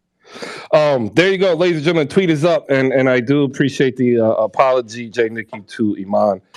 We tried to not mischaracterize people with monikers, so thank you for retracting your statement. You know what that is, and I do that's want my to fault, say I Iman. just added a Drake clip from the night the Raptors won a championship where he wants all of the dip with his chip. So Yeah, I know. That was a he very must long dip time on the ago. chip. I don't know. And Iman, I want to apologize. That is a part of my actual dialect, so I didn't mean no disrespect. It's fine. It's fine. It's fine. But my bad. The tweet is up there. RJ Barrett is good at basketball. Go ahead and retweet that because I'm here for it. I got all day. Literally all day. We don't have the COVID test until 2:30. Bonkai, hop in here, and then we're going to move to Jose as we get ready to talk some Mavs who also play tonight. And the Mavs, like the Knicks, thought something was going to happen, and something happened. They found out they are who we thought they were. Bonkai first, and we'll go to Jose next. Yeah, Iman, you're not bad. You're not bad. You gave some compliment to the Knicks. Thank you. I just wonder how you talk so fast. Like that, it was kind of hard to keep up, but I did keep up. I don't know how you do it. You should consider rapping or something. Cause, damn. I don't know what to expect from the Knicks tonight. Obviously, like they've had the fourth quarter against the Cavs. I mean, the third quarter where they looked amazing. Then the first half against the Hawks where they looked amazing, and then in the second halves they just completely went to shit. So honestly, I have no idea what to expect tonight. Maybe another, fun first half and then a poor second half. I hope not.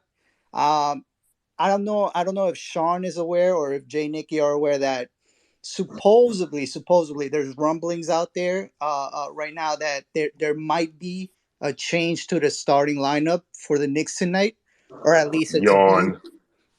No, or at not least Sean. it's being. There's a lot of momentum behind that, bro. Yeah. Apparently, There's a it's lot of momentum behind that. yeah, it's at least being considered right now by the coaching staff. So I don't know exactly what they're looking to do. Maybe start Cam Reddish over Evan Fournier, or make Quentin Grimes the starter instead of being situational like he was last game. I'll definitely welcome that because I'm sick and tired of watching Evan Fournier out there running cardio and missing a bunch of shots and being a turnstile on defense. Like, I'm sorry, but that man's time in the starting lineup is up. He's not doing anything. If he's not making shots, he's absolutely useless.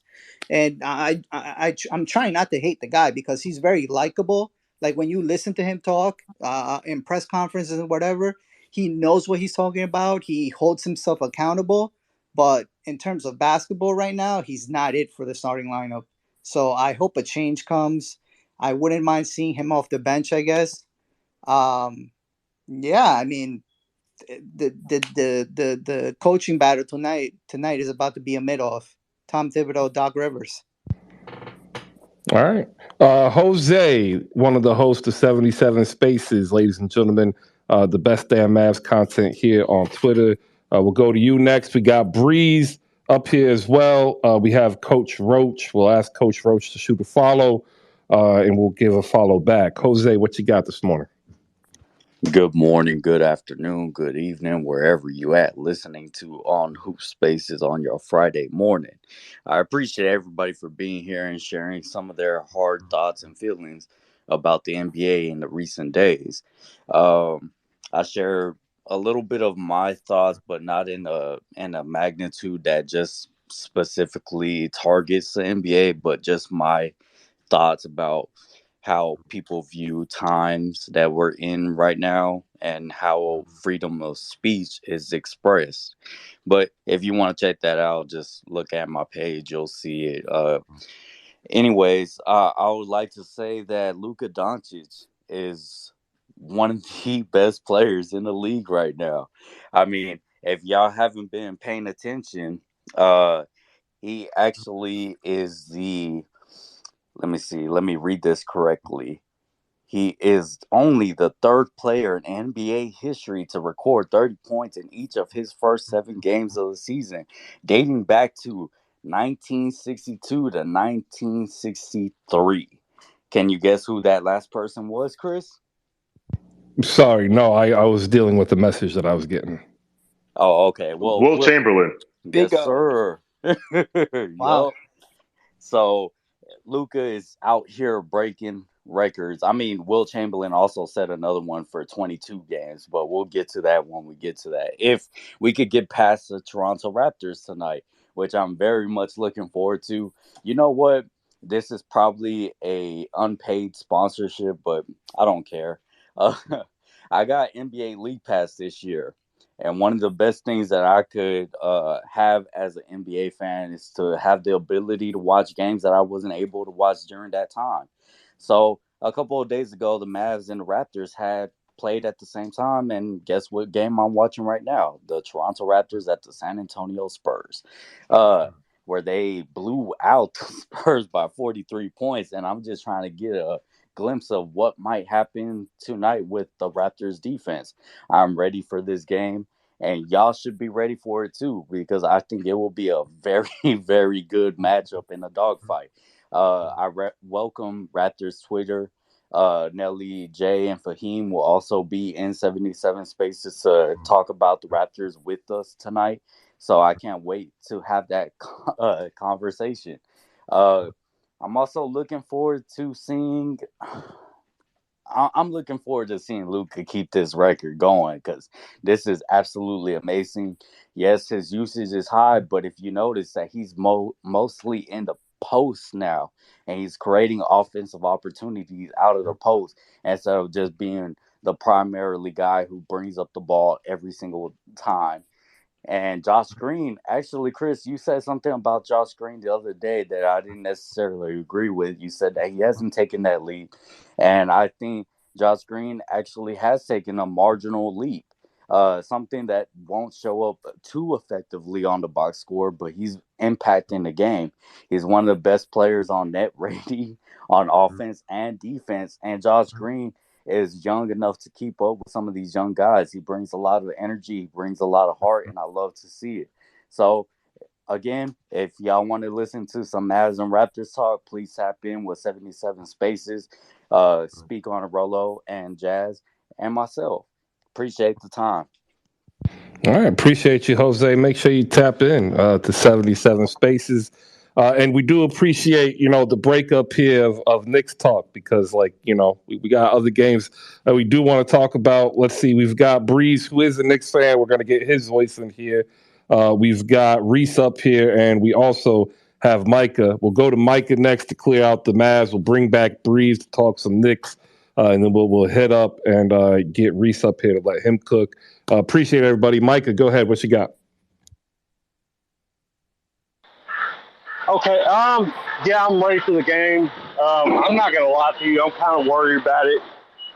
They got the Raptors. They have things that seem to give us issues at times, as far as like having a lot of length. And they do have one player I would like to poach from them, but it's another topic for another day. Hey, I gotta ask you this, Chris. I'm not trying to offend anybody, but why does it seem like so many Knicks fans want every fan base to live in misery with them? Like, we know we're not competing for a chip. Let us enjoy whatever success we get. Golly, we don't all got to live in misery together. Why are the Knicks always in your mouth? Yo, bro, Why? I was just about to ask the same First thing. off, you gotta fix that background. The Knicks are always You gotta but fix he that always background talks noise. about the Knicks. Like, if I had Luka Doncic, I wouldn't talk about the Knicks. It's like I say, everyone loves the New York Knicks. Y'all He love us, wasn't love talking about the Philadelphia, Knicks. He was talking about Knicks fans. Chris, you're being dense on purpose. You I know what am I'm not. talking He about. asked the question, why do Knicks fans want other fans to join them in misery? But we don't. That's why we're laughing. But we don't. All I just know is people always love to talk about the Knicks and Knicks. Like, you're just being dense. But it's okay, Chris. I understand. You think the Raptors are a top 3 fan base. People always running their mouth about the Knicks. Talk about us all the time. All the time. If I had Luka Doncic, I wouldn't talk about none of you motherfuckers. That's just me. Breeze, come in here and talk Knicks, because apparently we don't talk Knicks enough, even though everybody talks Knicks. What you got? I actually was just gonna pull up for her name is Iman. Her Raptors breakdown. I think she was I think she ended up telling everybody about the Raptors that it's basically they in the same position that they was when they got the Kawhi trade. It's just if they could get another form of another Kawhi player, they're in the same position. But they're really doing the same things. On the Knicks front, how much you think Tyrese Maxey about to give us tonight, Chris? 40. 34. 34. What he You got? don't think he's going for 50? There's About no No, I don't Harden. think. 7 No, rebounds. no, I don't think he's gonna go for There's no 50. Harden. Embiid is still questionable. He might go for 40. He's not gonna go for 40. If Evan Fournier is guarding him, he just might.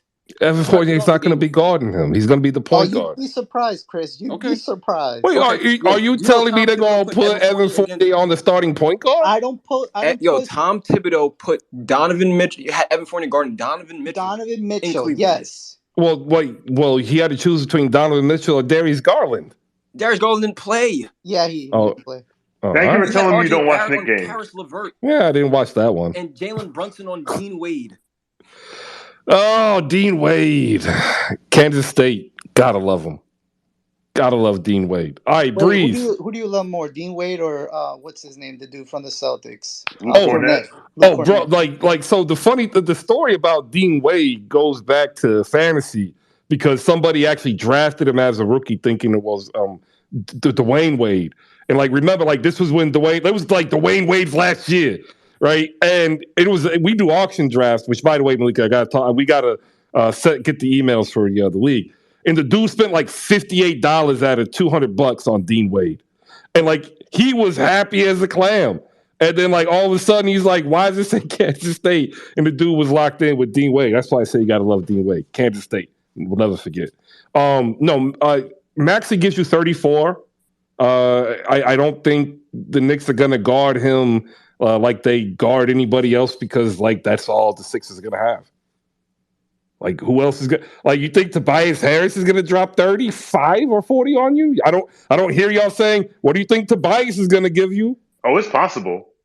Chris, Yeah. it's definitely possible because we always have random role players or guys we've never heard of drop career games or nights on us. IQ has a great game tonight. That's what I see for the Knicks. I think he is going to end up supplanting Evan Fournier as the starting shooting guard, and I think if that happens tonight, IQ is going to go directly at Tyrese Maxey because they know each other and has played with each other, and it's a UK thing. I do not this game is going to be fun for me. I think it's going to be a great game. Let me get Coach Roach in here. Coach, what's up? Appreciate shooting a follow. We'll follow back, and I'm doing that now. What are your thoughts on the NBA tonight? Like Iman, I'm a Raptors fan. Looking forward to the game tonight against Dallas. Luka Doncic, he's incredible, a tremendous player. But Nick Nurse, this is a guy who put a box one on Steph in the finals. This traditional high school defense. So I'm always curious each game how he goes into preparing to guard the other team's best player. One game we played Harden when Harden was still in Houston. Harden dribbled over half, and there was two guys trapping him every single time. We ended up losing the game, but it was just something that he tries to throw at the best player on each team just to give them different looks. I'm curious to see who is going to be on Luka tonight. If it's probably going to be OG Anunoby. It's 11 steals in 2 games. Could see Scotty Barnes. Probably see Pascal. Probably see Trent, Precious. We have a lot of two-way wing players, and the Raptors are really trying this whole positionless basketball, concept moving forward. It's the 6'9" vision, or it's nothing. And I applaud them for doing that, in a sense, not because I'm trying to be a homer or anything, but Phoenix did this 15 years ago with the 7 seconds or less offense. The Celtics did it in the 80s. So a lot of teams in the 80s did it too, where it was really fast-paced, running gun. And I applaud teams that try to think outside the box and be different. And I'm not trying to sound like a homer. You're fine. But even what the Magic are doing right now, Magic have 6'9" to 7 foot guys playing most of the time now. So it's kind of finding out what can we do to get ahead of the curve in the NBA.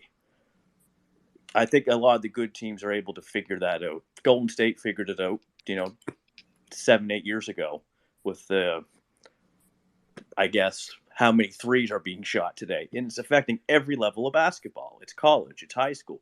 Every kid is out there shooting threes, not so much around the hoop anymore.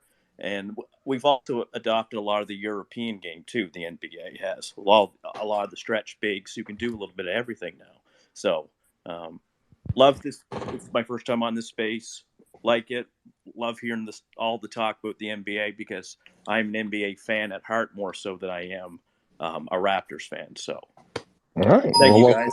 Welcome aboard. Appreciate to have you. Give yourself a round of applause for finding us. We're here Monday through Friday, 10 a.m. Talking hoop. Although I'm not gonna lie, the layoffs today for Twitter, man, it's getting rough out there.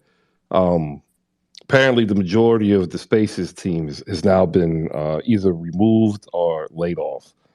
Now that doesn't really mean anything as of yet. I've been able to read some of the stuff that's coming out. Like he's trying to, and when I say he's Elon, shape the creator metrics more in line to with like what Amazon's trying to do at AMP, and that's going to be something different.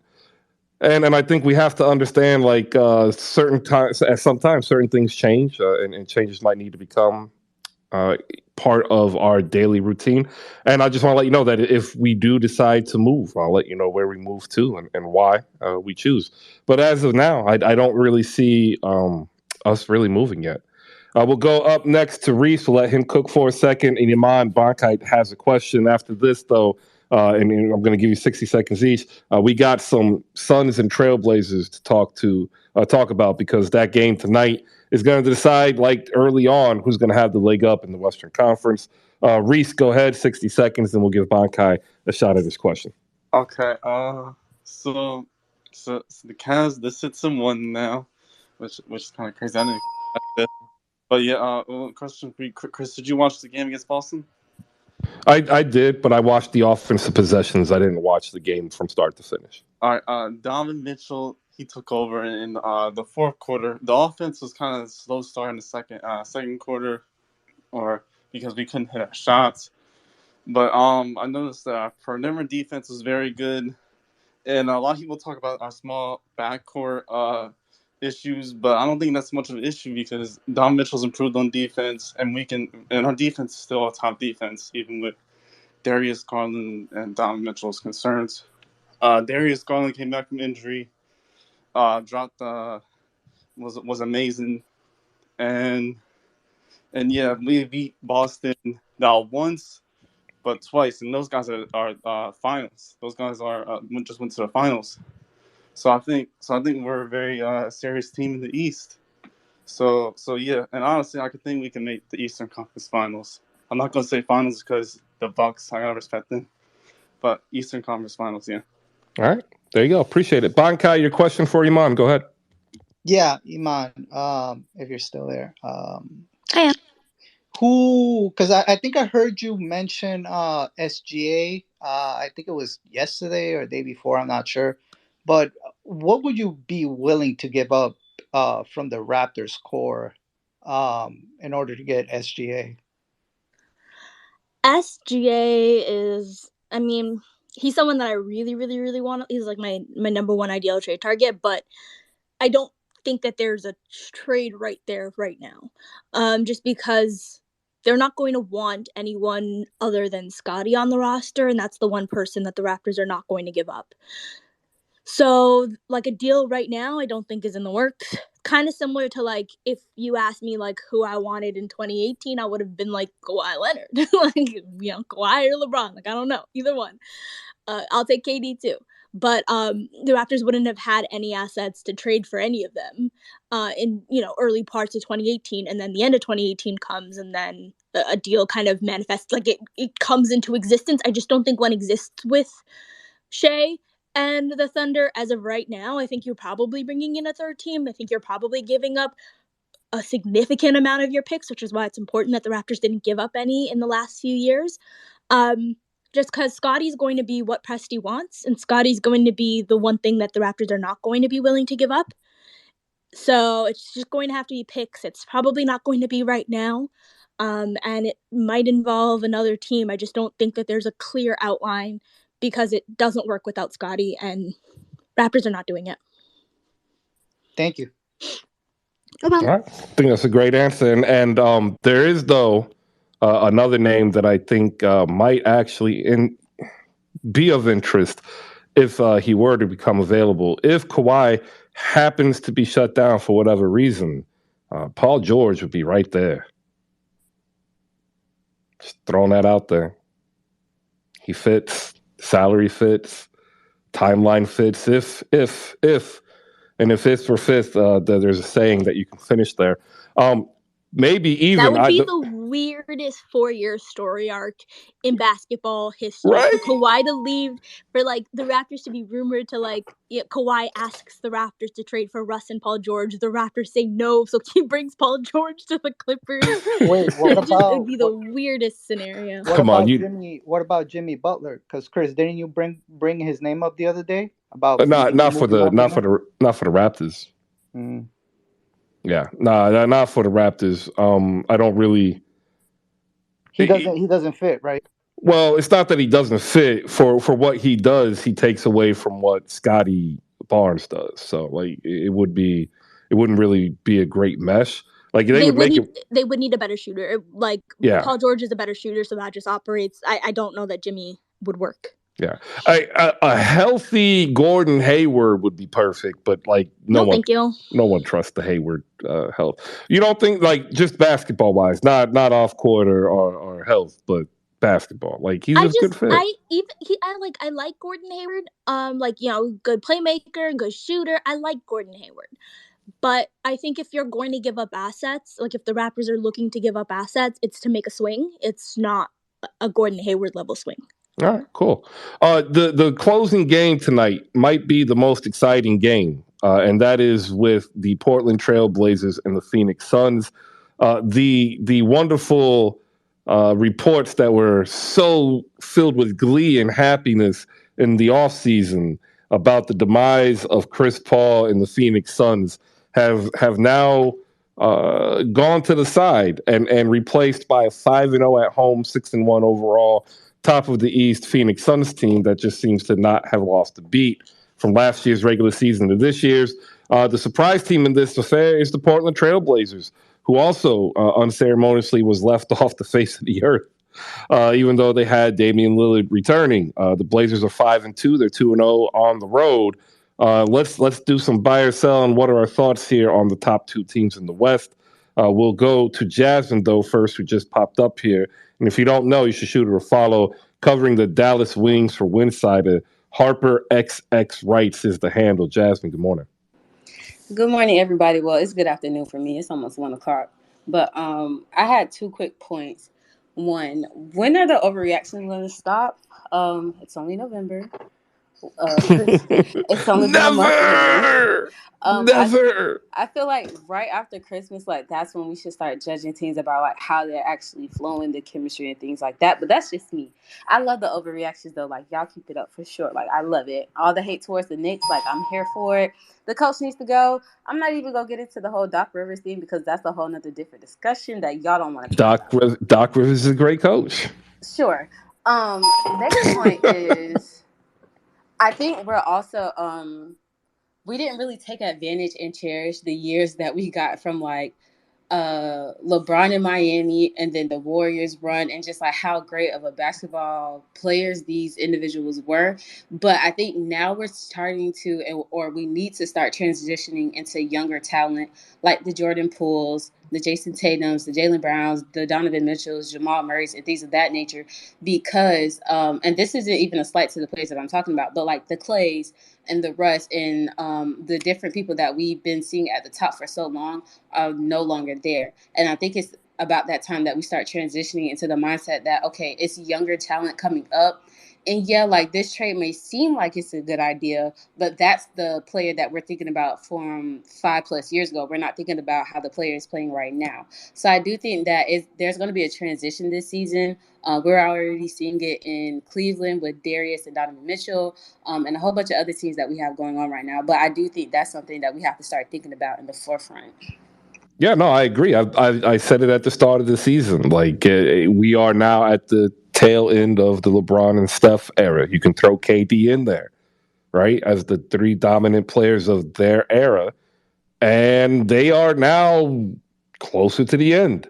And what we see is the emergence of the likes of Trae Young.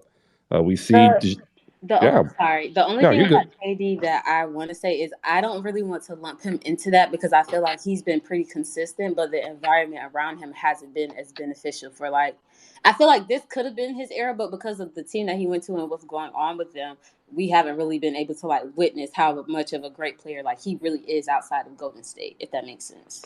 Yeah, no, that makes sense, and there's actually a large, probably a small majority of people who actually follow that line. I lump them in there because to me, generally, you have to have a barometer, and we're going to argue this Steph and LeBron thing now ad nauseum, and he's that barometer or the little fence in the middle. Because you can even add like a couple of things within this generation that aren't really basketball related, but we're not going to. The other thing that I also want to say is this also plays into effect of why we need to enjoy Giannis now, because he and Jokic are not going to get the same type of appreciation and historical preference or due later, because they're in between these two generations. They're like me. I'm a Zennial, right? I'm in between Gen X and Millennials, and there's very few of us. We're a micro, right? And that's what Giannis and Jokic is. I want you to understand, that's what I'm referring to. They're just stuck in the middle. Jasmine, go ahead, finish up, and I got a couple more hands to get to. Yeah, okay, that Gen Z millennial, that. What do you mean? Because I feel like I'm in that aspect, even though my age doesn't show it, but the mindset. Well, so if you're doing this by dates, they're saying from mid 70s to early 80s. If you were born in that spectrum, you had an analog childhood with a digital teenage to adulthood, right? So if you grew up using a rotary phone or an Atari, and then you ended your teenage years with PlayStation, you are a Zennial. If you started with Atari, but you ended with Super Nintendo, you are Gen X. That's the basic cutoff there, if you understand what I'm saying. Yeah, I got you. Next point, and I say this with all due respect. I just personally don't care for him as a player, but how people talk about and give praise to Joel Embiid, I feel like they should give that to Giannis. And I say that time and time again, and everybody looks at me so stupid, but it's just with Joel, people are so stuck on his potential and what he could be, but it's Giannis is actually doing it, and he's not even trying to be a shooter at it. He's dominating in every area that he can while he's still building his bag.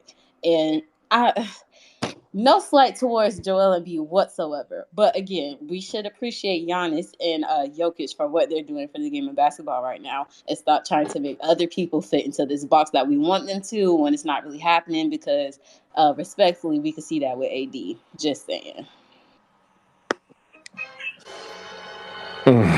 She had to put a knife in my back and twist it a little. Hey, I've tried. Look, I've told people before. Hakeem Olajuwon is not walking through that door, and Joel Embiid is not Hakeem. And I love Joel Embiid. He's just not. I think again, you're right. The allurement of what the ceiling is allows us to not see what is on the carpet. Abda, you've been waiting. You haven't put your hand up. You said you wanted to add something. I'm going to give you your shot now. Hey, thank you, Chris. I just wanted to say that this space brings so much energy, whether it was in the morning, evening, or at night. It's amazing that we're talking about like sports and basketball, and also what unites us. Like there's a lot of players and there's a lot of teams in the NBA, NFL, and all these players. We literally, I don't want to say judge because judge is a strong word, but we literally look at their what do we say? We look at their performance and how they're performing, and if it's good or bad for a team. And we can have so many opinions on one team, and I don't want to go back to Kyrie Irving and all that conversation because we passed it. But I just want to say, like, if we put our personal opinions aside, I think we can find way more common grounds that we can, share and communicate about. And that's all I have to say. I just appreciate the positivity that you guys bring, the laughter, and all that. Thank you, Chris, for giving me the opportunity, and hopefully I didn't disappoint you. No, you did great. A point for you, Abdul. Appreciate that. Micah and Malika, we'll go to Malika. Look, I tried to talk Trailblazers and Suns, but I don't think a lot of people watch Trailblazers and Suns because, let's be honest, it's the Trailblazers and Suns, and the majority of us are already trying to look about what we're going to do in the morning. I actually have the Suns winning this game, even without DeAndre Ayton. Drew Eubanks has actually done pretty good, but Jack Lawndale, the backup center for Phoenix, is able to spread the floor a little bit better, I believe, and you see some interesting offensive production now. And if you look at how Chris Paul's assist rate suddenly shot up in the last 3 games, I think that has a lot to do with it. We'll go to Malika first, and we'll have Micah and Monis here, and then we're joined by Bibbs Corner, going for about another 15 minutes, ladies and gentlemen. Thank you, everybody. Malika, take it away. Can I just do a quick rundown of the games I'm interested in and who I think is going to win? Sure, that works for me. Celtics Bulls. I'm looking at. I think their records are pretty similar. But I'm looking at the Celtics to get this win. The Bulls have looked interesting. I like what I've seen from them so far, actually. But I think they'll be interesting all season. But I'm looking at the Celtics to take this one. They're playing in Boston. Mavericks, Raptors. Raptors. I feel like the Raptors' scrappiness to get them through this game because they played 48 minutes. Bucks, Timberwolves. Timberwolves are a surprise. I thought they would be playing better than they are, but maybe they just need to work on their rhythm on court with Rudy Gobert in the lineup and Karl Anthony Towns, and Rudy being on the floor at the same time. It feels like sometimes they are in each other's way. And Anthony Edwards still working on being consistent. Bucks will probably stay undefeated. And Chris Middleton's still not playing, right? So I just think what the Bucks are doing is impressive, and I don't think Giannis is going to be a tweener. I think he's going to be recognized for what he's done. There's going to be some that love Giannis, and there's going to be some that still have an issue with the way he plays. I think that whatever era he played, wherever he fits, he's still going to get that criticism or that love one way or the other. But I think they stay undefeated, and Giannis is definitely doing his thing, carrying that team. And did you want to say something before I get to the last one? No, go ahead.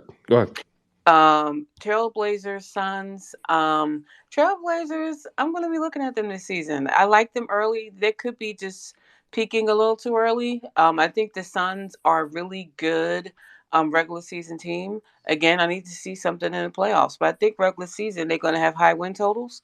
But we'll see what they do in the playoffs. I think Chris Paul has a solid team around him. So I think, like DeAndre Ayton and Derek Booker is going to pull up outrageous numbers, and Mikal Bridges, and I think he has a good team around him. So I think they'll win a lot of games during the season. They may even be number 1 in the West, but the playoffs are the playoffs, and we'll see if Chris Paul and the Suns can dust off. Actually getting to the finals and winning. All right. And then the last one, Lakers. I'm going to be watching the Lakers and Jazz because I'm just so curious of what the Lakers going to look like on the floor. That's what it's gotten to. what do they look like on the floor in the game? Like, are they going to be able to pull this one out? Who is it going to be? So I'll be watching the Lakers versus the Jazz. The Jazz are looking better than I thought they were, but it is early. But I'll be looking at that game just to see what the Lakers look like, and that's it. I had a question when you were talking Boston and Chicago. That's why I opened up the first time. Now that you're done, which team do you trust more, the Bulls or the Celtics? That's a good question. I'm gonna put that out there as in a tweet if you're gonna say it's a good question. It's to me, I trust Boston. I trust this. No, I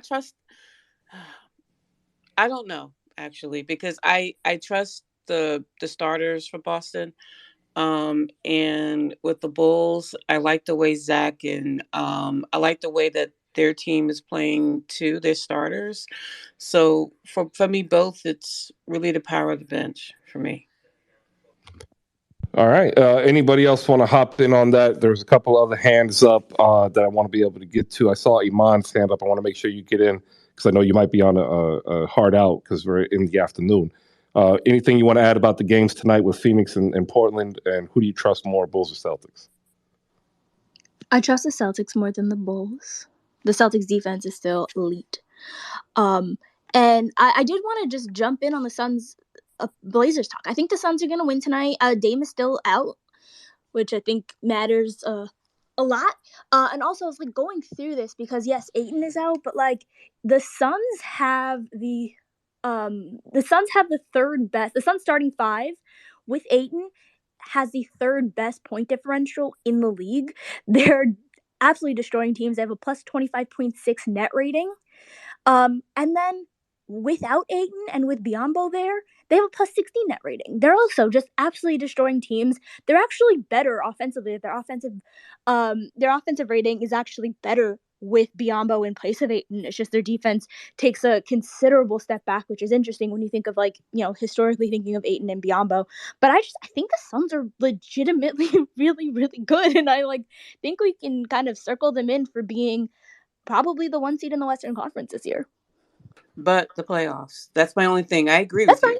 Yeah, it's the playoffs. I'm kind of higher on them in the playoffs because they did make the finals.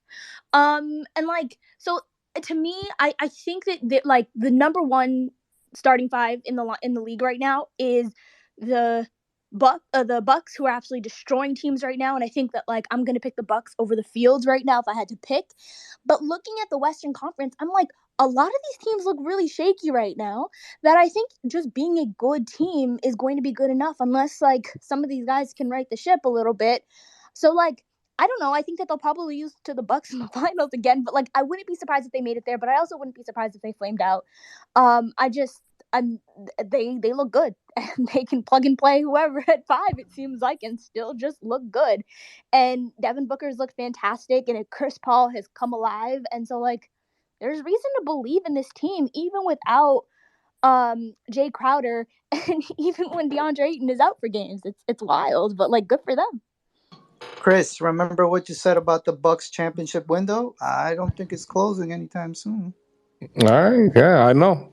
Yeah, I could be wrong. I'm allowed to be wrong. Yeah, is of course. I'm just saying, the problem that I have with the Bucks is without Chris Middleton, I just don't see them winning a 7-game series against the top 3 teams that they actually, kind of cohabitate with right now. What's the timetable for his return?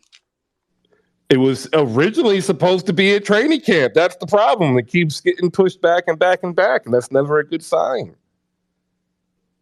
Yeah, that's not good. That's why I asked the question in the first place. If Chris Middleton can't go, or if he comes back and he's not the same and is re-injured, because maybe he unfortunately has something else. We don't know because of the way that they're doing a really good job putting out their injury report. I don't like if the Raptors they could be maybe they are being extra cautious. They could be, but when I look at it, can the Raptors beat the Bucks in a 7-game series if they don't have Chris Middleton? I'm like, yeah, they can. Can Cleveland? Yeah, they can. They have really good teams. Could the Hawks? I don't think so. That's just me. Shout out to the Hawks fans. Paper Tigers is what somebody told me they were, and I was like, Bibbs Corner. One of the best that you should follow here on Twitter. You can catch him over at Mavs Outsiders. That's the pod where all podcast pod be podding. Bibbs, what's up, man? How you doing? What's going on, Chris? Don't get to pop in too much. I know you got to get up out of here, but I did want to touch on that Suns and Blazers game for you. The Blazers, this start, I don't think people are really paying attention to it, but I think it could be legit. I know I didn't write them off. I think I have them as a play-in team before the season, but I've been watching a few of their games, and they have a lot of stuff that's working for them right now. Even with Dame out, Simon's hot, finished at last year's carrying over. Nurk looks like Nurk. He looks comfortable. He's not having to do too much anymore. Jeremy Grant's still getting acclimated, and they're winning so far. So if he continues to get back to his form and get comfortable with that group, then they're going to get a step better. Josh Hart is Josh Hart. And then when you look at that bench, it's Shaedon Sharpe, Justice Winslow, Nasir Little, Drew Eubanks, Keon Johnson. Like, they go very deep, and Chauncey Billups is willing to throw bodies out there. They stay fresh. They're dunking on you in the fourth quarter with fresh legs. Like, that's a really fun team. I think people need to be paying attention to them. Yeah, and I think they just get better when Trendon Watford comes back, who also had a great close to the year and really did well in the G League. If y'all don't, and he had like Tari Eason gets talked a lot because he had a great preseason for Houston, and Trendon Watford can do just about the same thing. If you look at him last year, like, he was finishing, 15 points per game, 4 assists. Some good defense and some good highlights. So like, they are serious, and I think we need to go ahead and tip the cap to them because they have a measure of sustainability in them. Micah, what are your thoughts? Hop in here. Yeah. First off, shout out to the Zennials. Okay, so, hey, I was gonna ask. Do you mind if I ask Jasmine? Oh, it looks like she done left. I was gonna ask a quick W question. I'm still wondering who the Wings are looking at for getting as replacement for Vicky Johnson. But it looks like you sound kind of out of it. I heard Vicky Johnson's name though, and I heard Jasmine, and Jasmine popped up. So my guess is you wanted to ask about Vicky Johnson to Jasmine, and she is here. Jasmine, Vicky Johnson, what you got? In terms of like what's next with her? Yeah, I couldn't hear. I think that's what it is. Or who they're replacing her with? Replacement. Who they're replacing her with? Oh, you're talking about Williams. I can't really offer any insight into Williams because I'm not really well versed on the assistant coaches of the W. But I can say she has a lot of player rapport, and she's one of the mostly and highest regarded college coaches that I've come across within the WNBA. So I'm interested to learn a little bit more about her this season coming up. All right, did you get that, Micah? Because like I have no idea. I got it. All right. Yeah, I got it. Cool. Appreciate it. Cool. All right. I want to thank everybody who's come through, made any part of their day here, part of Hoop Spaces. Hey, Bibbs, plug in Mavs Outsiders. You forgot to do that. I'm good, man. All right. That was the plug. If y'all don't know, I'll give him a point. Man, look, it's enjoy basketball as best you can over the weekend, right? Don't disassociate yourself with what's happened over the last 48, 72 hours, but you do not have to allow it to dominate your thoughts. Over time, like you'll work your own way through it, and what you think is right and wrong. And in regards to Kyrie Irving, hopefully he understands the overall scope of what has happened, so that he learns from it. For what's coming out of San Antonio, I'm gonna wait until all of the information is out, and generally until the legal process is over. I hope that the victim does not receive harassment that is undue and unwarranted, because it's already kind of started. And I do want to say also with the Miles Bridges story, you know, two people got together and made an agreement, and the court has to follow a certain protocol. And once the DA had made the arrangement and agreement, like, that was it.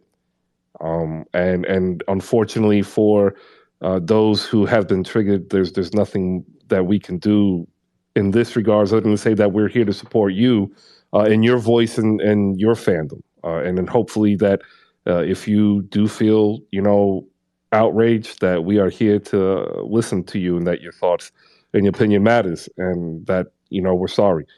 That's how a bit of end, like, to end the week. You know, it's been rough for the NBA, but I will say this tonight. I am going to be back watching it because it is a game that allows me to express passion and thoughts and emotions that were, for me, at one time, very hard to reach as somebody who suffers from post-traumatic stress disorder. And I say that because that's really what drives my effort to create the community that we were able to have the discourse that we had today. And I say that to say thank you, right, for being part of that journey and sharing your thoughts and opinions and putting yourself out there in a public forum. Thank you, Iman. Thank you, Malika. Thank you, Bankai, for sharing your thoughts earlier on a tough conversation. And that's what makes this great. And hopefully, you know, we're able to continue to build. All right. With that, I'm going to hit this button. We are brought to you by Slam Goods. It's a pretty cool relationship.